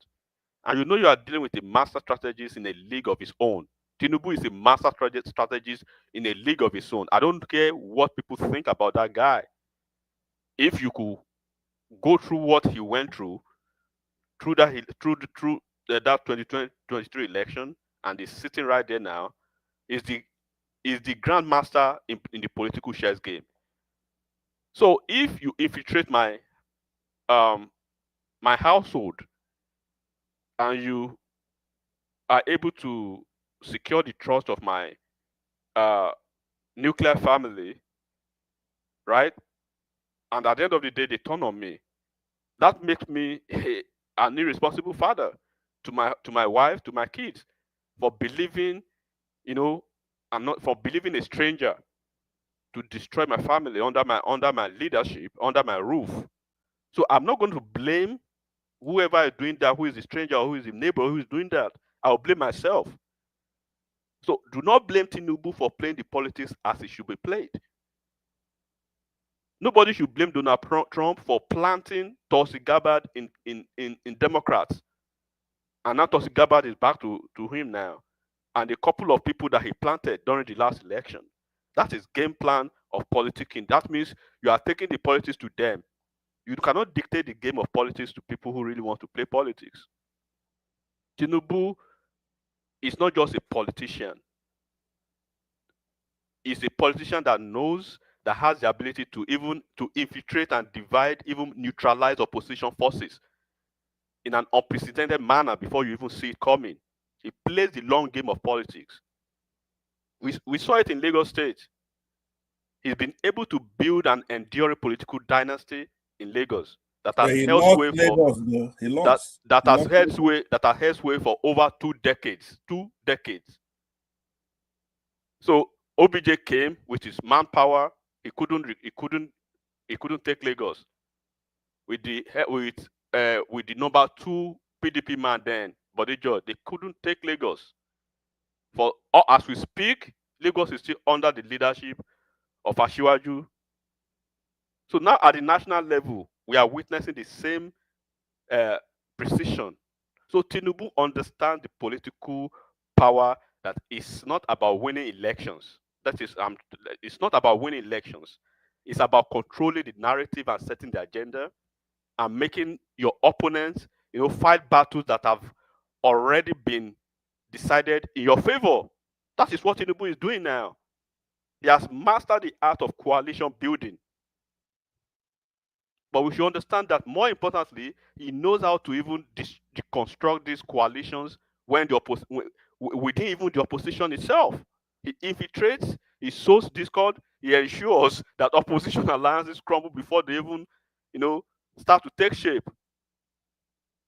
Meanwhile, the opposition, they always do this cash up, always reactionary rather than being strategic.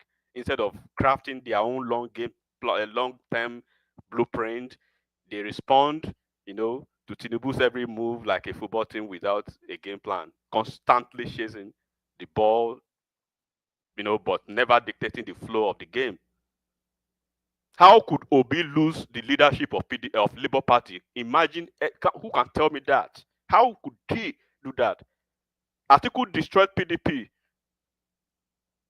He came out, he came back, he went in, he came back, he destroyed everything. He's still there now, destroying it. And we have this fragmented, directionless, and this opposition led by entitlement, riddled of politicians that they don't even have a direction. So, and then we should understand that one of the fundamental flaws of the Nigerian opposition that we are seeing now is their failure to understand that you do not defeat an incumbent with mere grievances. You don't. And you defeat an incumbent with a superior strategy, a superior organization, and a candidate who embodies genuine change. You cannot bring one of them that he knows how they play the game. You are bringing Atiku to Tinubu that he knows how he played the Atiku that he has sponsored in the past. You are El-Rufai that they know how, that he has El-Rufai who is a serial betrayer. Atiku is a serial betrayer, treacherous politicians. Atiku brought El-Rufai to Tinubu, to Buhari's, to OBJ's cabinet. He betrayed Atiku. Atiku has betrayed a lot of people. You have Obidiolo, so he knows where they work, how they work. It's like they know how to lay the booby traps for themselves and line mines, and you are bringing those kind of people. For you to win this type of person, you need a new game plan. But what do we have here? We have an opposition that remains perpetually divided, and they are so consumed by their personal ambitions. So rather than building this coalition, that can really challenge, okay, we want to take Tinubu out, we want to take APC out, right? We see them repeatedly, attempting to package the same old players, particularly Atiku Abubakar, who continues to insist on leading every opposition alliance despite repeated monumental failures. So, and I keep saying it, any opposition alliance, woman, where you see Atiku in the mix is equally going to be a dead on arrival project 100 times. Let's be clear about this, woman. any opposition movement that includes Atiku, I'm saying it again, is doomed before it even begins. Atiku has become a political liability in Nigeria. Not only does he even lack fresh ideas, but his penchant, his insistence on grabbing the presidential ticket by all means has made even unity within opposition parties impossible. So rather than stepping back, step down to allow for new guys, more viable consensus candidates, Atiku will continue to remain, obsessed with his lifelong presidential ambition that is going to fail every time. This is a system that's created, resentment even within the opposition ranks, preventing a true coalition from even believing or forming with a genuine cause. And the problem he has is that his inability to recognize when to step aside is the single biggest obstacle to the opposition chances going to 2027. All right. All right. Brilliant. So that's one man, very quick. I'm sorry. Yeah. Let me say I agree with Enigmatic in his analysis that he did. It's just the. Well, what's this newfound friendship that is just suddenly developed? I've been looking over the last 2 sessions. No scatter our friendship again. No more, man. Who do we go to for Ghost Bars now? You were the two that we go to for Ghost Bars now. Trump don't unite. Yeah, hold on. Trump don't unite. We don't see eye and eye on Trump except on him. So we agree on. Trump being there, we just don't like his politics. They're away from that. So my point is this: is that I agree with him. You see, yes. Let me not say anything more than what you just said. But I agree with you. I just want to leave it. Okay. Let me conclude one man before. No, conclude. Yeah. Yeah. So now, like I said, you do not win the race. You do not win. How do they say? You do not win the battle, right? Or you don't win the battle. You win the war. If you drop one beam, maybe if in the course of fighting the war, you drop some men. Some of your men will drop, but at the end of the day, you bring the glory back to your country. So in the course of an electionary marathon process, you lose maybe one state or the other, even including your state, and then you compensate from other places, and you take the trophy at the end of the day. Whoever wants to champion the cause of taking that, then that can take that to anywhere. And then even we have to be very serious in Nigeria too, because as much as I believe that we can say we want paradigm shift, but Nigerians are not even ready for paradigm shift. Because let's not pretend, that the problem that lies with Nigeria is not only about the politicians, it's about even we as followers, right? The Nigerian electorate itself, they are not yet ready for this paradigm shift needed to break this vicious cycle of all these, these politicians. We've known all these guys for over 20 years in our adult lives, and Nigerians are not even looking for the best leader. They are basically looking for their own leader who look like them, speak like them, and stuff like that. And we understand that the average Nigerian voter does not care about competence. They do not care about reform. They do not even care about national development. They only care about their ethnic representation. And this is why electorates are not even won. Elections are not won on manifestos, but on tribal alliances. In the last election, we saw a presidential candidate who said manifesto means nothing. And the ruling party understands this, and they play this game accordingly to the dictates of Nigerians. While the opposition continue to remain, they remain blind to realize that Nigerian politics needs more of their grievances. So if we are really serious as Nigerians that we really want a paradigm shift, they will be rallying behind somebody like Prince Adewale Adebayo, even if we know he may fail or whatever. But it's a candidate who represents a genuine departure from the status quo, from these establishment guys, right? And the opposition itself, without this strategy, it's like what Rational Man is saying, it brings a nation without even political maturity to it. Because in the end, you will see the opposition that will continue to struggle as long as it remains in this disorganized and disfragmented and this upset manner with the same recycled political exposed guys. So meanwhile, Tinubu himself will keep playing the long game with them, outmaneuvering them in his own games up by playing the short game with them. And as for Nigerians, until we move beyond, and then try to embrace this competence over identity, or we will remain stuck in. Everybody can say we want this, we want that. Nigerians, when they are ready to do the right thing, the choice is ours. But as it stands, 2027 is already shaping up to be another fantastic, easy ride for Tinubu. Not because he's unbeatable, but because the opposition refuses to, they refuse to actually get serious and organize as opposition. And I will leave it at that. Nobody should come and shout rigging. They are not serious. All right, Bridan.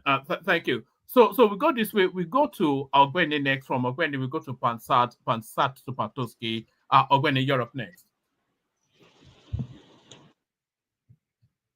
Oma. Okay, kwata. Is it the moment? Iṣẹ́ kọ́ nìyẹn. Oma. Sorry, I mean. Yes, I know. Yeah. I've been occupied with a lot of things, As it. Okay, Oma. We've talked about a lot of things today. Yeah, I agree with Enigmatic. Let me start with on his points. So there's no need to belabor those points or re-emphasize them again. A few things we've been talking about. I don't know if Pansat actually want me to talk about the question he asked me, but even if you want, yes, please, if you don't mind, that'll be good. Okay, if you can ask that question again, I can't really understand. Okay, the genesis of that question is that you were having a debate with AY, and in your remarks, you said that Peter Obi is not fit to be the messenger from consumption to production because he was in retailing stuff, selling stuff, whereas some others were manufacturing, and you mentioned farming. By Waziri of Adamawa, right? So then my question to you was that if Peter Obi or somebody like Peter Obi, anybody, a governor, a businessman, like a banker, who like Peter Obi was a banker, he had 2 banks. If that person provided financing for an industrialist such as Innocent Motors and had him set up to manufacture automobiles in our country, does that person get credit for production? Do you understand? I was asking you the size of Innocent Motors, the significance of Innocent Motors. Would you say it's 2 or 3, or even number 1? But the point being that I'm saying you don't have to be a machinist or somebody farming in order for you to be pro-production. You do get credit if you're in government and you set up policy that facilitates production. Do you agree with that? Okay. So when you call somebody a producer, okay, it's not a rocket science. It's not something that is difficult for anybody to know is a producer. And I will start from here. The question you asked me, you want me to name first 10 or so producers in Nigeria, if one has to name it. I don't think even a primary school boy, if you ask him to name producers in Nigeria, will start naming owners of banks. They are not producers. They offer services, financing. But when you talk about producer, if you pick somebody like Dangote, that's when you can say, okay, this is a producer. Why? Because you can see their product. He has a farm, he has a cement factory, he has a refinery, he has a sugar factory, he has tomato paste factory, and so on and so forth. You can see his produce out there. Somebody like BUA, if you pick somebody like BUA has cement factory, he has a lot in the country too that he's doing. Pick Honeywell, Unilever, Nestle, Cadbury. Those are producers. Saburi Farm, I draw your attention to Saburi Farm. Saburi Farm is in Adamawa State. Saburi Farm should be second or third largest. It's owned by former governor of Adamadas, Murtala Nyako. If you go there, they have some products that they don't even sell in Nigeria. They export them and they strengthen our exchange rate. Same with Faro. That's Atiku's own production line and farms. Top feed. When you get to our Greek, if they talked about feed that you use for fishes, catfish, everyone rearing catfish in Nigeria, you must talk about Okay, do you mind if I interject? Hold on. I agree with that.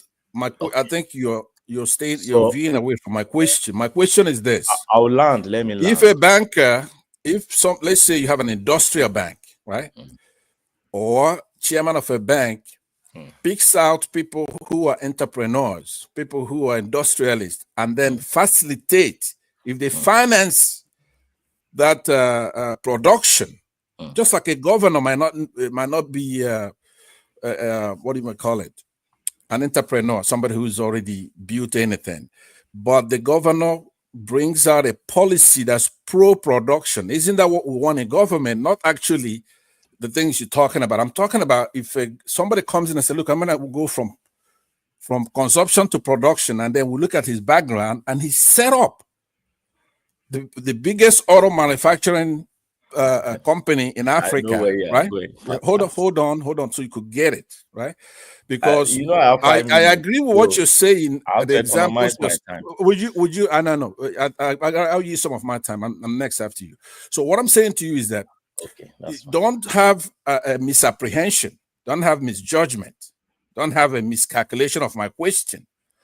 Only thing I want you to say is either yes or no. If a governor or a chairman of a bank sets up financing, it's very important in production. The policy is important. So if you have somebody who has a record to have set up Innocent Motors, let's say you didn't know before, if you know now that he did set up and facilitate the biggest auto manufacturing activity in Africa, would you say that person has a record and is pro-production? Just yes or no. That's it. Now, there is a difference between pro-production and being a producer. If you say, if you put that person in the bracket of pro-production, that's people who encourages production, I would say yes. Okay, that's what I meant. That's it. Okay. That's it. But it's not a producer. You answered my question. You could have the rest of your time. Okay, thank God. So take it back. I was comparing two people. I was comparing somebody who is a producer. Atiku is a producer. He's a manufacturer in Nigeria. No doubt about that. He's an industrialist. He has a factory. You can point to his factory and say, this is this man's factory. He has a university. You can say, this is this man's university. I won't compare it to somebody sitting somewhere and then you are buying shares or you are encouraging Innocent. Innocent himself is a producer. But the person sitting somewhere and says he's encouraging producer, you are not a producer. You're just sitting and talking. Now, assuming you finance, Benny, you are being clever by the way you answer this question. This question is very straightforward. But it's okay. I've answered the question. If I were you, I won't press already. I'm expatiating on it. I won't press that question anymore. We get it. But it's okay if you want to answer the way it's answered. I mean, because you don't have to be a producer. I mean, most of the presidents, people that have led government, they do not produce, but yet they bring policies. They've been in a situation whereby they finance. Sorry, rational mind. I think the point Ogbeni is making is practice what you preach, sort of thing. So Obi mantras consumption to production, consumption to production, and what Ogbeni is pointing out is that Obi is a multi-billionaire. Who transacts in a lot of businesses, but none of them actually produces anything. In fact, his business actually hemorrhages money out of the country and then into his pocket by virtue of trade. So it's somewhat hypocritical that you are saying, and he's had an abundance of opportunities. He's a businessman who deals in goods, so he could have built a factory right there in Oka. It was a governor, and I'm not quite sure, did he build Hero Beer or something? He didn't build it, he commissioned it, he just got a franchise. So there is nothing that he has not built anything to suggest that he has practiced production. So it's just Yeah, a. let me 1 just, second, it's just, rational mind. Hold on, please. 1 second, please. Now, hold on. Now, let's be fair here. A peppy little cliche that he's latched onto. Yeah, And let me respond to that. 1 second. When you take less than a minute. It's Now, when my it comes space. to hold on now. When it comes to production, the factors are known. You have land, labor, capital, then entrepreneurship, right? So you keep looking at one aspect of his activities. Maybe he was importing beer or champagne and stuff like that, but he was also a banker. He was also a governor. So it's a fallacy to concentrate on just one vertical of what he was doing. As a banker, he set up Innocent Motors, financing, which is one of the aspects of production. Now, as a governor, he did that. And as president, he's saying the whole country should go from consumption to production. So we have to look at his record, right? So it's I think that the best advice I've gotten, or the prudent advice, is from rational mind, not to belabor the point. I think we're all smart here. We know what we're doing here. We know what we're talking about. Somebody who set up Innocent Motors, somebody in the comment section said I should mention it again. I believe it's Tony Africa. Innocent Motors was financed by Peter Obi. He actually paid him in advance. He tells an anecdote. So it's actually shameful for anybody to come here making the argument that is totally wrong, disrespectful, and then for one man you keep cheering them on where you know better. Peter Obi has been a chairman of 2 banks, the CEO. He owns the largest shares in those things. And what he does is to set up. He sets up these people who would actually do the production. Because I have 5 minutes. So no, hold on. These are facts. This is not my opinion. So if you have a contrary fact, then you no, I need to take back to my space. I need my okay, space back. go ahead and get your say, but don't lie. I was very harsh on Baba yesterday because you should be here explaining. To me, take my name out of your deputies. Okay. Yesterday, I was here very. Don't let me hear my name in your mouth. What I'm saying is that when you should start off here by apologizing on what you said about our hero, to me. You were completely wrong there, and you run away from here. Everybody not there. So the first thing you should do when you come here is to apologize for apologize for what? What has happened to him? Ogbeni, point of correction, Ogbeni. Innocent is the 4th largest car assembly plant in Africa. I'm not talking about the size. We're talking about. Keep quiet. Don't talk to me. We're keep not to your lane. The size of employees. Keep your dirty mouth shut. Somebody being for production, and what have they done? What is their record? That's what we're talking about. Not about. Don't talk to me. If we need to get statistics on how many employees we're gonna get, we're not gonna get it from. I'm here. All right, back to you. I can't wait to get to my turn. When he's been talking since AY's done here. I've been talking since. What are you saying? Look at this graduate man. Hold on, but back to you, Ogbeni. But Ogbeni, start to navigate it back home. But if you don't object, I've not even said anything. He took over my space, and then the floor is still yours. But if you don't object, Pansat, if you don't mind, we put Jide before you. It's in Nigeria, then Jide doesn't go extensive, then So back to your Ogbeni. Okay, if you add a couple of minutes to my time for that, you get a deal. Why? I'll be bailing out after Ogbeni anyway. So I'm sure Choma will give you as much time as possible. Pansat, please. You need to mute now, please, so that. So to start with, Peter Obi is not a professional banker. Anybody can be a chairman of a bank. You don't need to be a professional banker. If you pick somebody like Alex Oti, those are professional bankers. They studied it. Peter Obi never studied anything economic related, let alone finance or banking in school. He studied philosophy. So because he studied market to market. Have you seen? It's not philosophy in UNN. But do you need to have a degree in finance for you to be a banker? No, you need to was be a never he was core. never a banker now. To be a banker, Oh you yeah. need to be you need to be The a fact is that core he was never banker, a banker. not chairman of the board of a bank. Yeah, it doesn't make you a banker. We can all go back and check who is a banker. Doesn't make you a banker. It's All under right? Bofia So, now. yeah. So it's simple. I will leave that space of Peter Obi, but they all understand. One man, you don't need to explain to rational man and all of them. They know what I'm saying. We know what we are doing. We know who is a producer in Nigeria. We know those who own factories, and we know those who they don't have trash factories. What they have is they buy from abroad 2 naira, they take it to Nigeria to sell 10 naira, they take the money back to go and buy. They never thought of producing those things they go abroad to buy. Even ordinary hospital, they never thought of having one, at least to save people's life in the country and say, okay, I'm the owner of this hospital. They won't. But when they see people doing it, they will tell you they are the one financing it. Then does it make you a producer? It doesn't. Yeah, you could be a pro-consumer producer, but I know it doesn't make you a producer. So let's leave that. About innocent, I don't like really going much into innocent thing because I remember he had problem with Seun Kuti recently when Seun Kuti said all you do is you bring parts you assemble and those parts they are produced in China or something like that and they are used. I like encouraging someone like Innocent. I love the guy. Innocent didn't just start with, and that's another mistake they make when they said they are financing Innocent. Innocent did not start even with cars. I've known Innocent for a very long time. He started with plastic. It was plastic he was making. Plastic chair, plastic table. You will see that Innocent on it. Then at a point in time, it was the sole importer of Bajaj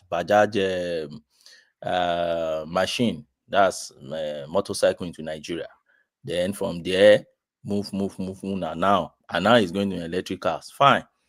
But in terms of employer of labors in Nigeria, you can't I'm not even sure you rank Innocent as number 30 in the first 30 in terms of employers of labor. I'm not sure Innocent even have to up to 1,000 employees. So you won't put them in the rank of people like Atiku. Atiku should be maybe number 2, number even 3 or 4 in Nigeria in terms of employees that he has, that is paying salary to in Nigeria. So that's what I mean by trying to compare them and say, if you want to rank anybody by those who have Can been I there. can I ask a question? Can I ask you a question? You. Can I ask you a question? Yeah, What your rational mind. Tinubu, But don't be calling me dude.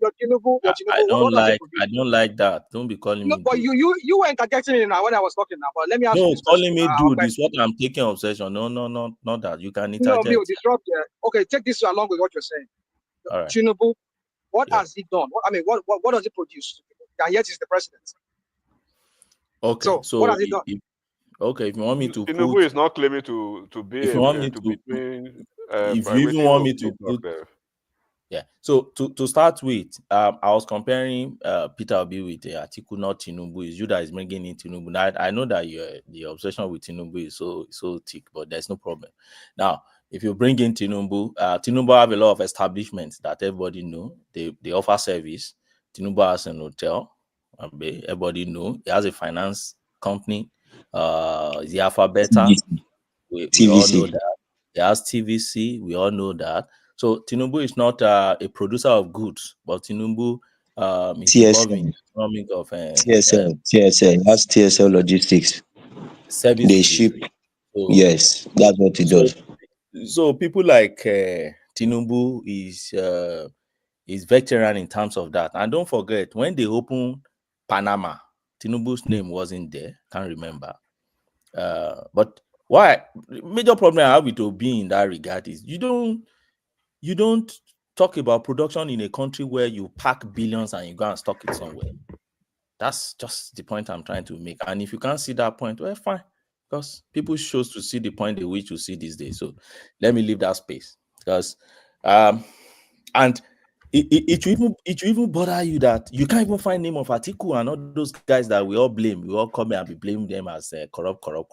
But you are finding the name of the Mr. Saint in that list. Stocking money somewhere. What list now? In billions. I mean, what list? Or when they say the list. That's the Panama scandal. Pandora. Pandora He say, scandal. he say, nine daughter get him. His daughter now. Let's even leave that space. Let me go to this space of Baba Bisa Konde, because I've seen a lot of them to be there and lambasting Baba Konde, and I just laugh. You know, sometimes we should be writing our history, put them in books, and let people be reading. Because for me, yes, I'm not sure I'm really in tune with Rob Abasi that you wanted the Yoruba president. You wanted the Yoruba president, yes. There have been a Yoruba president now, Obasanjo, even though many of them will say, no, Obasanjo is not really a Yoruba president. Well, you have been before. So, but the point I'm trying to look at is that, okay, Bisa Konde came out and said, I wanted a Yoruba president, and that was why I went for Tinubu. Yes, that's his personal opinion. So why do you have to criticize him? Why do I criticize him for that? He's not your president. He's not he's not in any elected position. He's not a public officer. He's nobody to you. He's just a old man from Osun State. And so who is he to you? So who are you to decide for him what opinion he should hold? After all, you don't even respect him before. So what's all this noise about? He has lost your respect. Did you even respect him before? You just plain hypocrisy. So when I see them online, I just laugh, because I remember just how many months ago, before the election, when Obasanjo came out and said it is the turn of the Igbos to have president, and there was no noise. This guy, Tanko Yakari, Ezefe of Waneshebu, came out and said that thing is on the news. Anybody can check it. Nobody is criticizing him when he said his Igbo presidency is what he wanted, and what even Afenifere came out and said the turn of the Igbos and Igbo president. Is anybody making noise about their choice?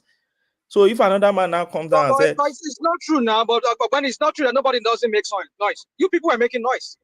You people were castigating Obasanjo. You were saying that Obasanjo was not a Yoruba man. Maybe not you, but the Ronukus of Lagos. They were all saying that.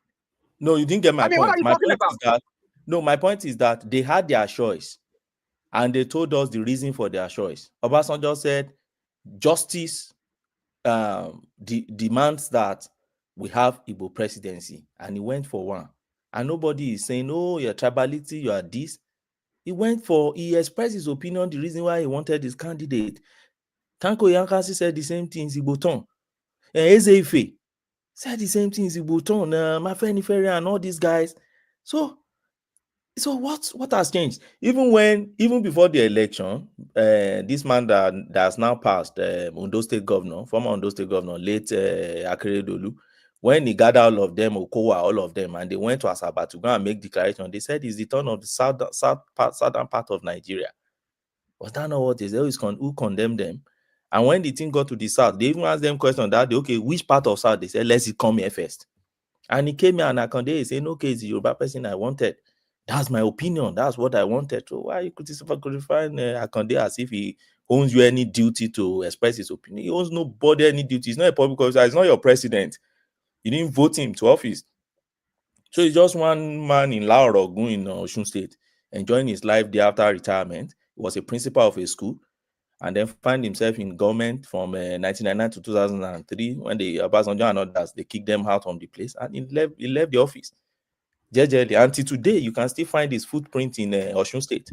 He did well, maybe their best so far. So he has a record, and he said, "This is my opinion. This is what I want." So why crucify? I don't know the noise. So if we are crucifying him, then we should go and crucify others now. OBJ, he also said the NSAS thing was the obedience trying to stop Tinubu. But one man, on that point, we've made that point here before.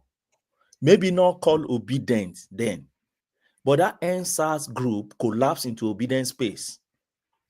It's obvious. That's not who is denying that. Nobody can be denying that. There are a lot of groups that collapse into obedience space. IPOB, a lot of groups collapse into obedience space. And a major part of it is NSAS group, which were even Shore, Aisha Yesufu, Bring Back Our Guests, all those group, different group, pockets of group, went into NSAS. Even their gubernatorial candidate in Lagos State, Chinedu, he was a prominent Chinedu member was of a major person in NSAS. Fast, the bad guy who later became obedient, was there. What do you call that lady? A lot of them that were later Obi is basically. Many of all those guys were NSAS and Crusaders. But And the disinformation and misinformation is about saying that they were obedient. That's misinformation. That's misinformation. The way Baba put it. You see, many people don't really know Bisi Akonde the way he talked. I remember in those days, 1999, they used to call him Mr. McLean. He talked the way the thing comes. He's not somebody who will be diplomatic. It's not diplomatic or filter stuff. He's not diplomatic. We know him. That's who he is. And so if he's saying obedient, what he simply says is that, look, that group. And when I see people saying, which obedient was Tinubu was nobody back then, it's a lie. We all know that they wanted to use that NSAS to rubbish Tinubu eventually in Lagos. There were a lot of, in fact, the kind of pronouncement of recording alone showed that they started targeting Tinubu. After then, they started targeting him. He should come here and talk. At a point in time, they said he was the one who called those police to come and be shooting them. They were just talking. Why did they go to TVC to go and be burning TVC if NSA was not actually targeting Tinubu? So at a point in time, maybe not from the beginning, but if that Baba is saying, you see, they orchestrated it from America and they plan it in America and they hatch it in Nigeria. It is true too that they plan it in diaspora. NSAS was well organized from diaspora, financed from diaspora. So why are we denying all these things? So as far as I'm concerned, woman, there is nothing there. It's just storm in the teacup. And I think I'll take my leave on that. I'm okay on those 2 or 3 major points I've been able to make. Thank you, everyone. Thank you. All right, brilliant. So stay with us, Ogbeni. So from Ogbeni, we go on to Jide, who takes the floor now. So Jide, it's been a moment. How are you? It's a happy New Year. So long have you been here? Yes. Ogbeni, abeg, Babajide, hold on. Ogbeni, abeg, jẹ́ ká sọ̀rọ̀ ní ẹ̀yìn camera. I don't dey try reach out. Okay, that's fine. Yeah, I'll call now. Yeah. What about Baba Janle Koko? It's been a while since Yes, people have been asking. Even Emmy was asking in there. It's busy with work. That's just it. It's not falling out of love with us. It's just busy with work. Yeah. Okay. Yeah, Baba. Good evening, sir. Been a long time. Jide mo kí ẹ o. Yes, sir.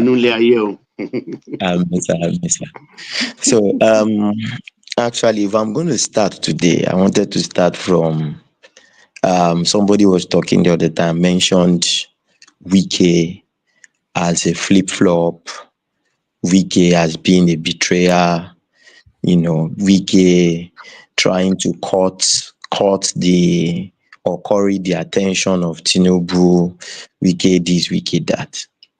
I've said this. The problem of PDP is Atiku.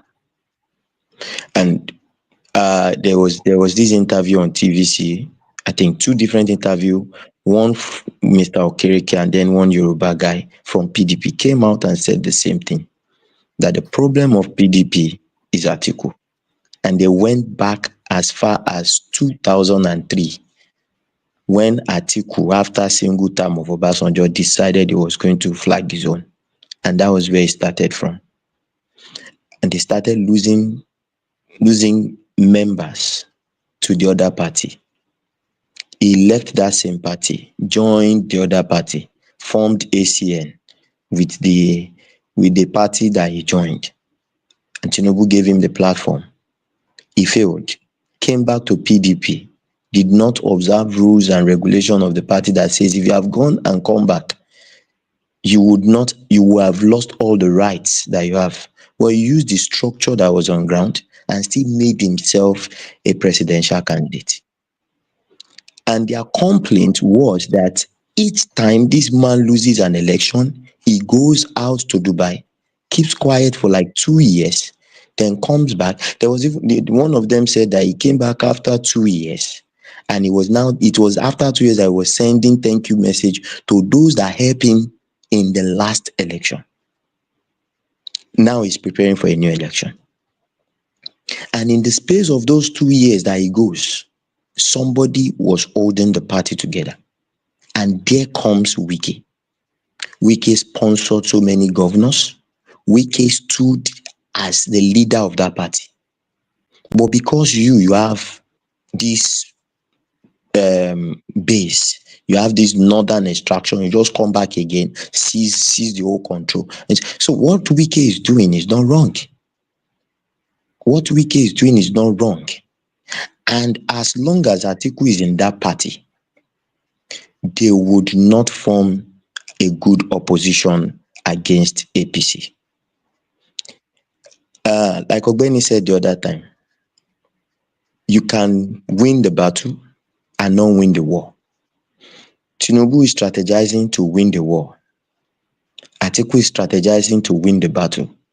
Obi is strategizing to win the argument. Because everything Obi does is online.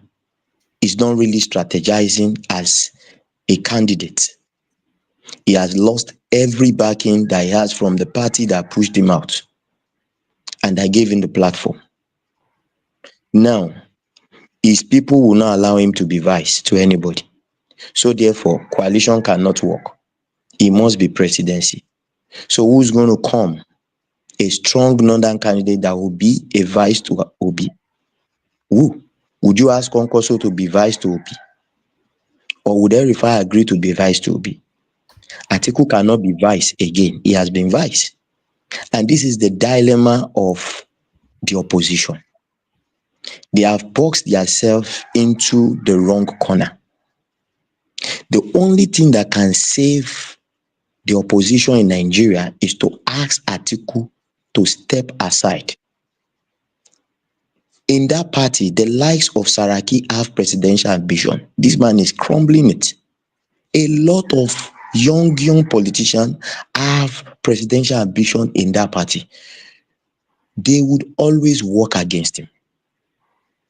As it stands now, Tinubu owns Abuja, FTC, whatever, 25% will not be an argument in the next election. Wike will still deliver his G5 states. Tinubu owns the Southwest and is really working on the South and a part of the Southeast. Yes, he might not get popularity votes there, but the battleground now is in the North Central. And now there is this issue that is coming up, this issue of Fulani, Hausa, Kanuri, everybody trying to say we are not Fulanis, we are not Hausa, we are not this. Now there is that slight division coming up. If Tinubu plants anybody in the opposition party to achieve what he wants to achieve, it is part of the game. We all watch football. They are leading and they will be playing delay tactics. It is part of the game. You do everything to win your game. Politics has no rule. You don't play fair all the time. If you want to play fair, then go and be a pastor in a church. But when it comes to politics, you play it the way you have to play it. And according to the Act of Law, it says there's no other power that you have more than knowing your enemies inside out. You need to know your enemy. That is your strongest power. Tinubu has a lot of stews. Those ones that their covers have been blown, like Boala, they are now with him. The ones that are still there, there are still many of them planted there. That is his strategy.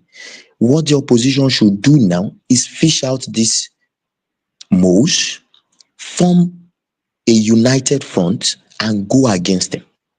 Strategize, not come and start playing emotion. Emotions don't win politics. Strategy wins elections. So if you cry till tomorrow that Tinubu is not playing fair, he's not going to play fair. Because if you have the same opportunity, you won't play fair. Nobody will play fair in that situation. When Obasanjo was there, Obasanjo did it by force. Maurice Iwu was from pillar to post, every corner of Nigeria, the military were carrying the ballot and they were doing what they wanted to do with it.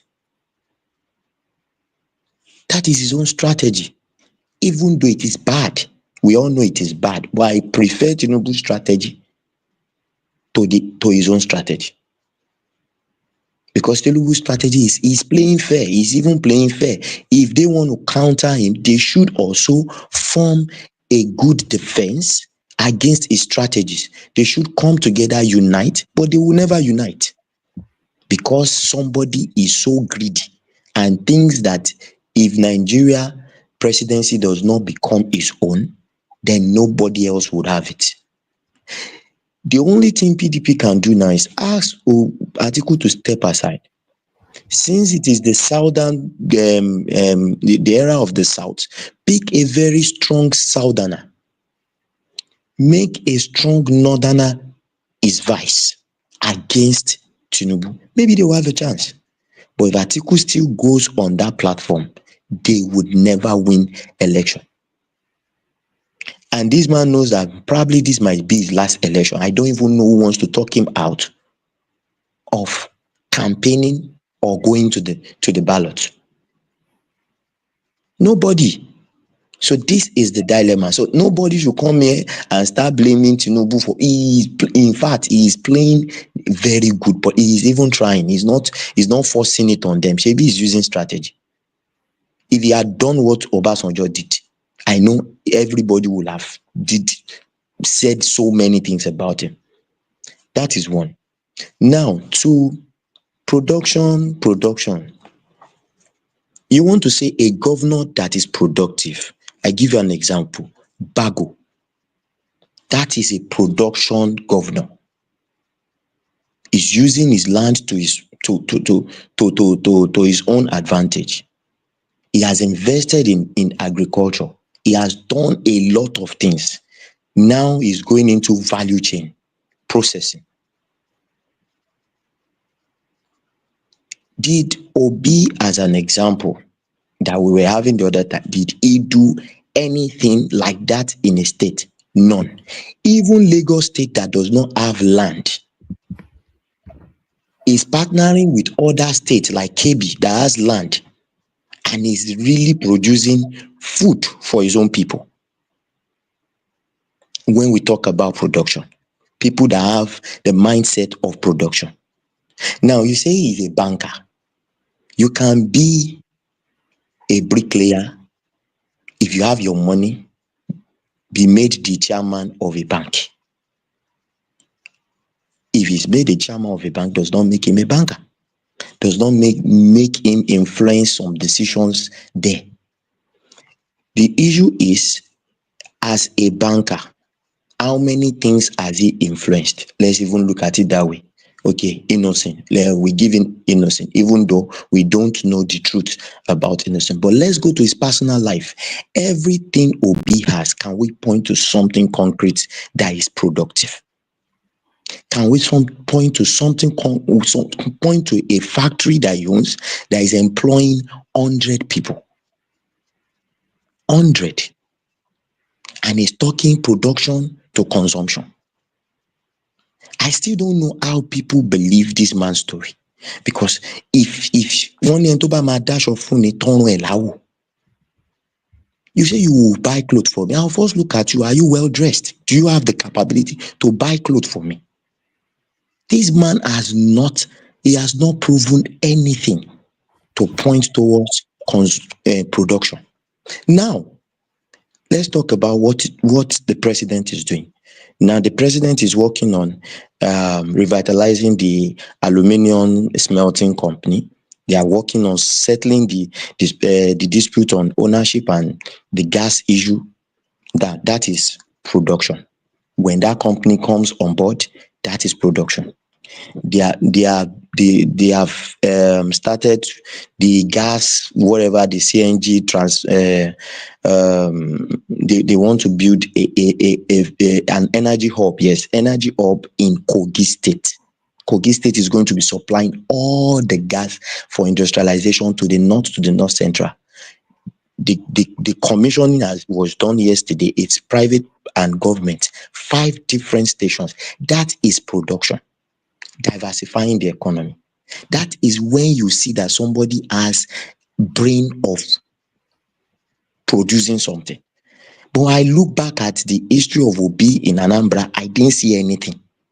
And you come and tell me that he is talking about production. I can say it too. I can say it. What Obi has said, I can say it.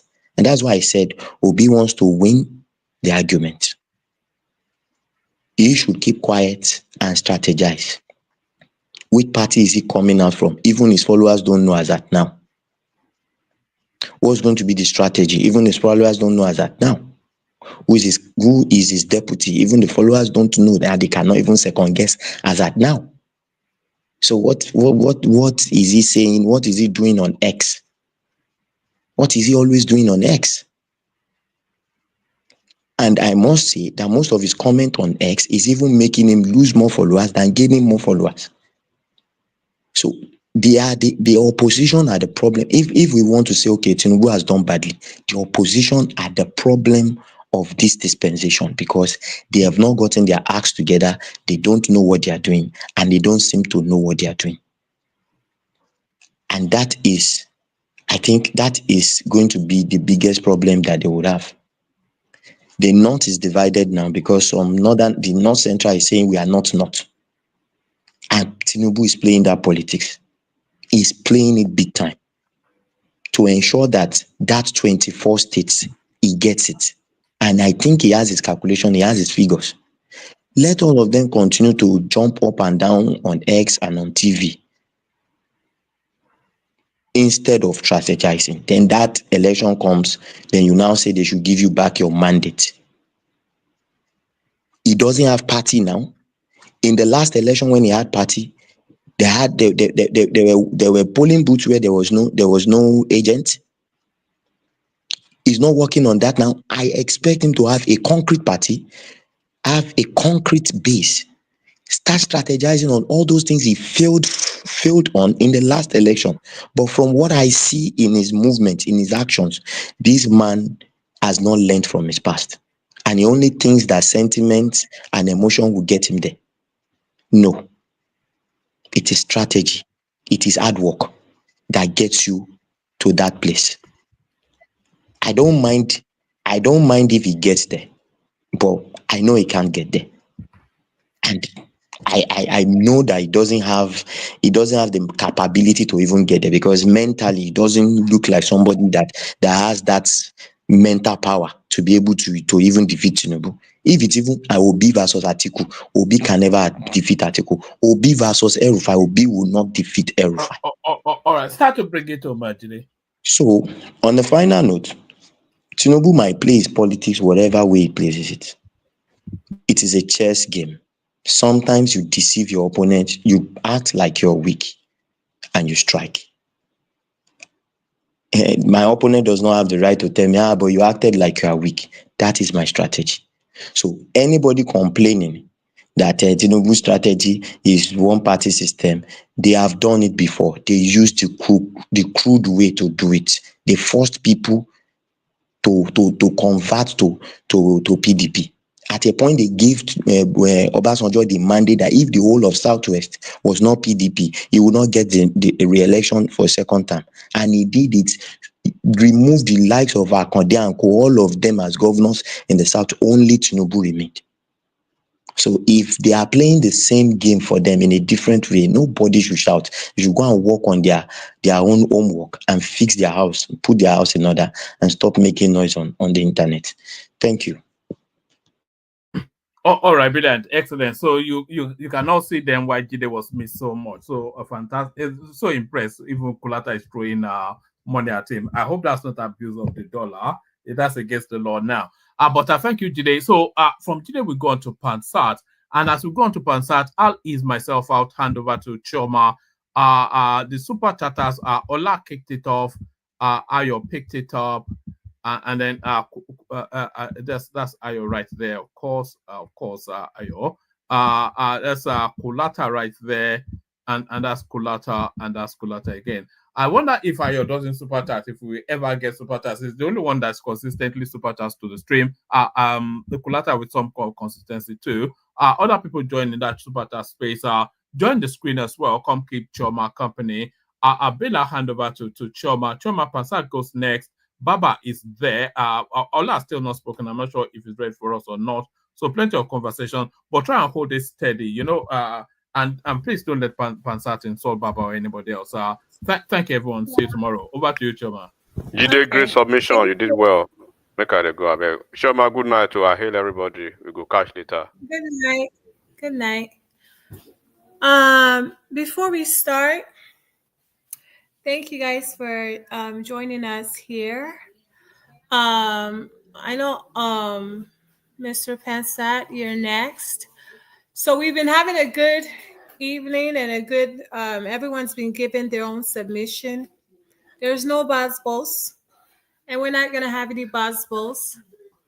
In fact, you know, I don't want any buzzballs. So yeah, let's just have a good session, no interruption from anyone, because I would just throw you out and pretend I didn't see you. That's just how it's gonna go. So Mr. Pansat, you can go ahead with your submission. Thank you. Thank you very much, Chioma. As you can see, sunlight displaces a lot of darkness here. But let me ask you a question, Chioma, before I greet the panelists. Between buzzwords and lies, which one do you prefer? Which one is better? You mean lies or Yeah. what did you say between buzzballs and what? On this platform, as you're moderating, do you prefer lies or do you prefer buzzwords instead? If you have to make a choice, binary choice. People lying. To be honest with you, I prefer buzzballs than lies. I can't stand liars because it's the highest form of disrespect. Absolutely, and that's what we've had here. But nonetheless, we had a star-studded. At least we started off with a star-studded platform panelists that were here. Some of the big punchers on this platform, they were here at one point. And then we started off with AY, who was quite clever here, intuitive, sagacious, and razor sharp in his ability to hold his own. He didn't let anybody push him around, and I gave him a lot of kudos in the private section. So I hope he continues taking the vitamin that he's taking here. It's quite a welcome sign. And another person who's done quite a lot of improvement is Patuski. Now let me say hello to everybody who's on the platform and those who are in the comment section. This was supposed to be a very good conversation, but the distractions have taken the day. A lot of silly talk, giving Peter Obi advice. People who hate Peter Obi, who hate his tribe, who hate his religion. They're here trying to tell him how to do it better. But every well-meaning Nigerian with Nigerian blood running in their veins, they know that Peter Obi won that election by a landslide in 2023. So Peter Obi is basically saying, fool me once, shame on you. So it's not going to happen again. It takes quite a lot of gut for somebody to come here promoting Tinubu, calling him some kind of strategist. Strategist has a master plan, a grand design, a game plan, a program, a procedure, an approach, tactics, something, policy, something that will help his country. That's a strategist. Like say you have in the, by the way, I'm here in the United States. Maybe Chioma or one other here is here in this great country of the United States with over $30 trillion in economy. So a lot of these guys here who are undemocratic, I don't know where the hell they are. Some of them are in Europe somewhere. Some are back home, right? So we come here and they have no fear. They have no respect. They're just gonna be talking all day while I'm sitting here. I'm here in the United States. So all I have to say, being diabolical doesn't mean that you are some kind of genius. Fiendish, satanic people in our country. Being cunning doesn't mean you're smart. Even at that, Tinubu does not get credit for that election. It was Buhari who, out of the fear of the Peter Obis of this world, out of fear of Igbos, had to reluctantly give it to Tinubu and rig the election with INEC chairman. That's it. There's no genius about, in order for you to be a genius, you have to be brilliant.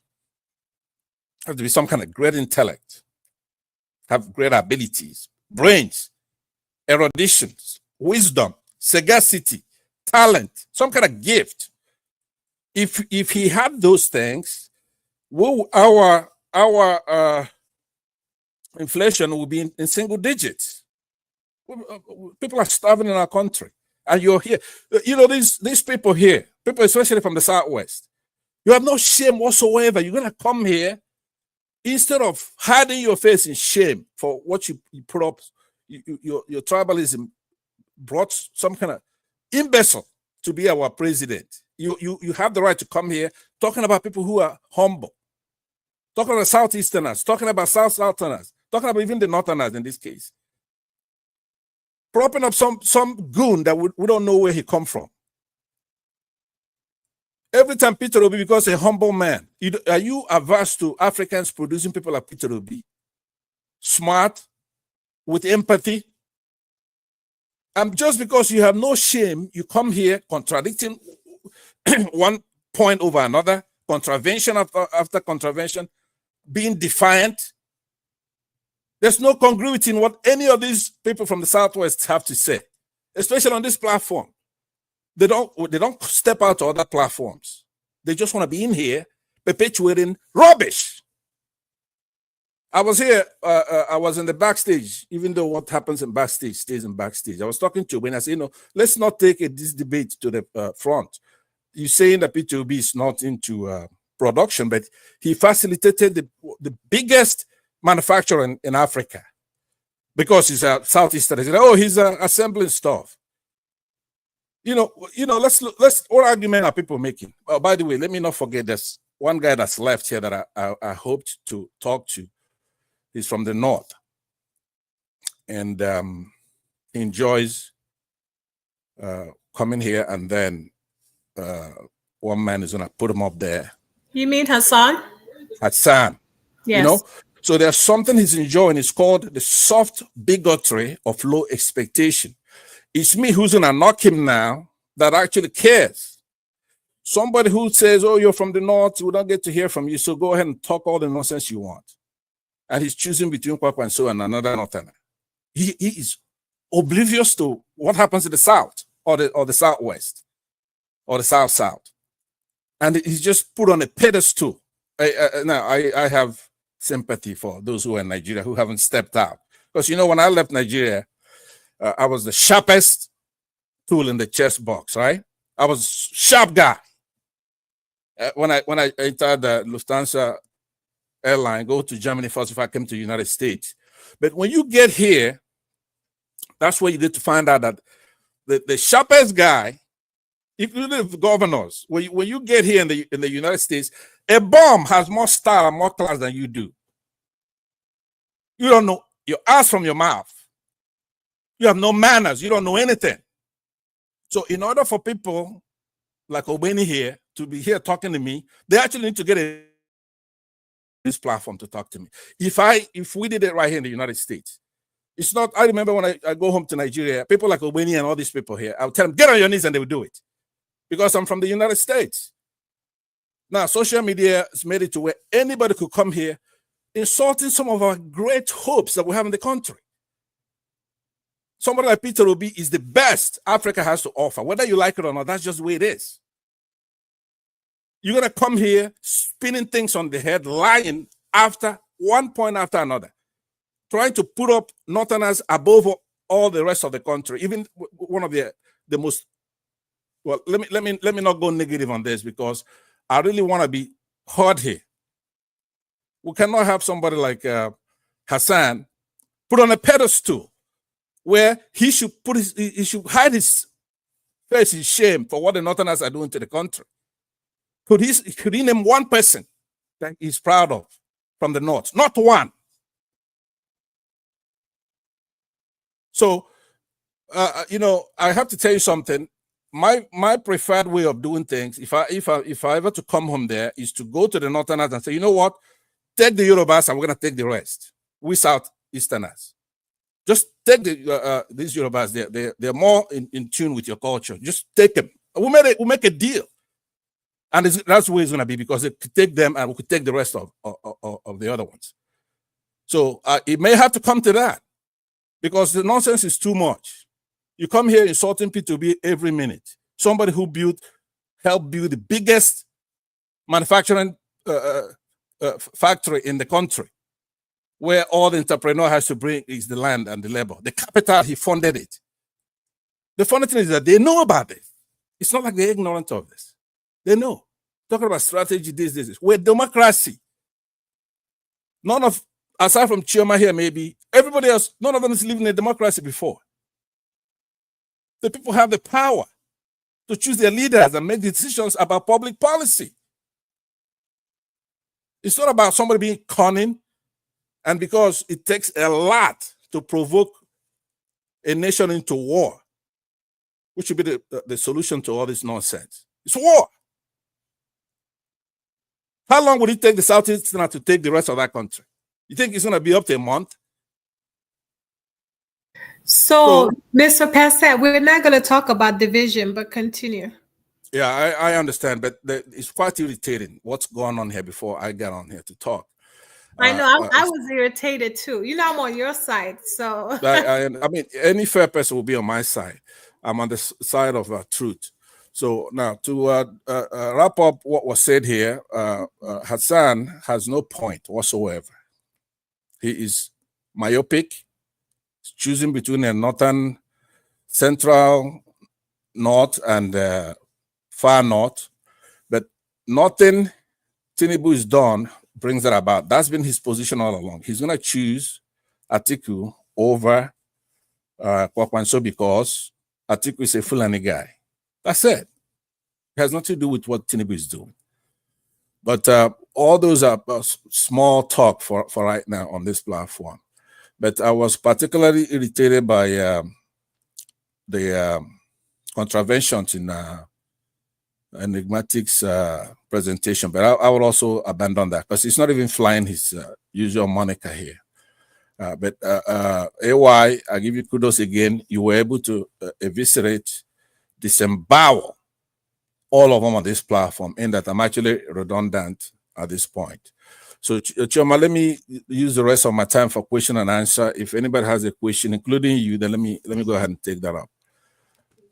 Yes, you gave a wonderful submission, and I totally agree with you. Does anyone have any question for Uncle Pansat? No?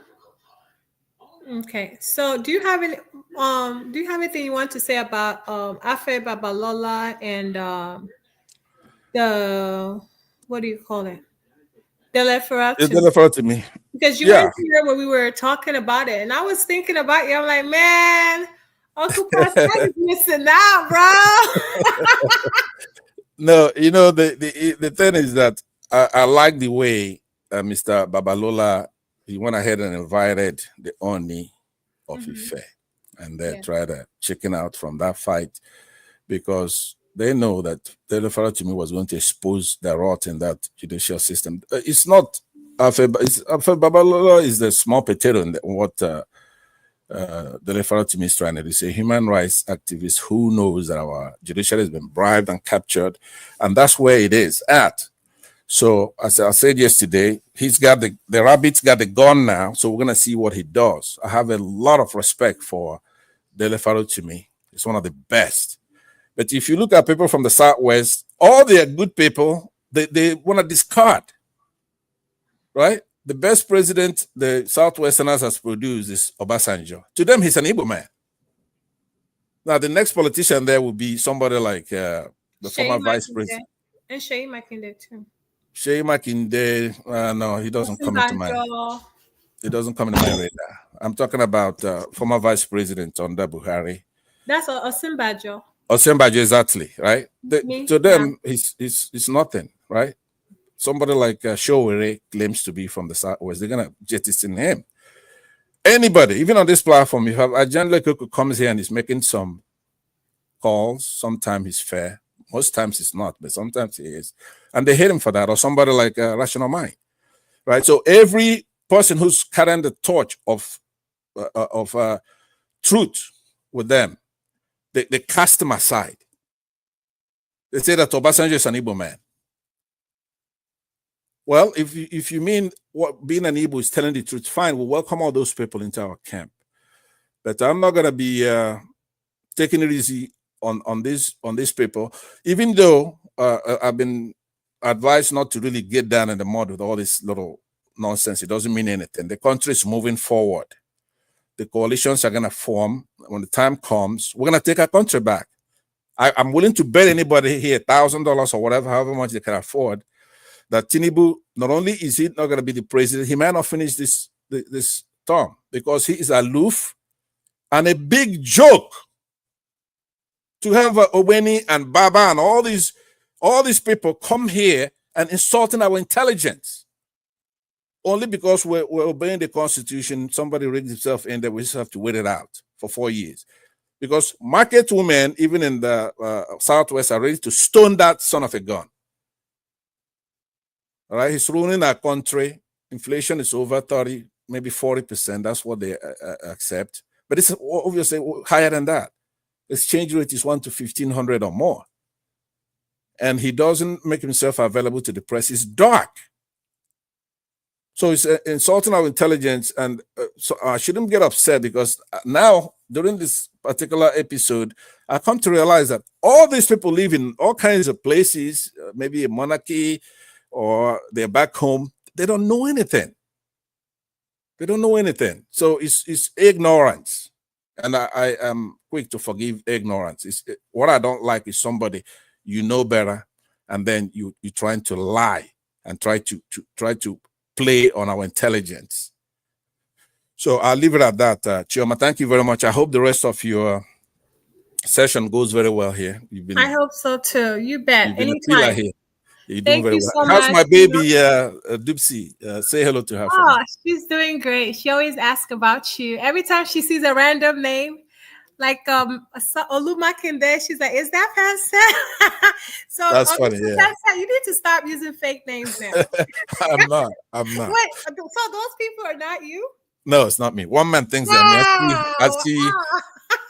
I see them doing that all the time, but it's okay. Have a great time, the rest of the panelists, and I will see you guys soon. Thank you. Thank you so much. God bless you. So I would love to hear from Baba. I hope Baba is there. Good evening, Baba. Are you there? Okay. Mr. Ola, would you like to give your submission?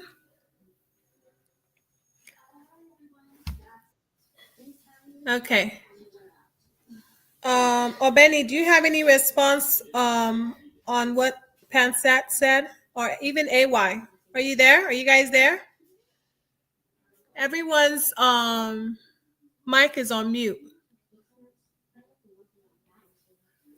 Prince Daddy, do you have anything you want to say since you just came in?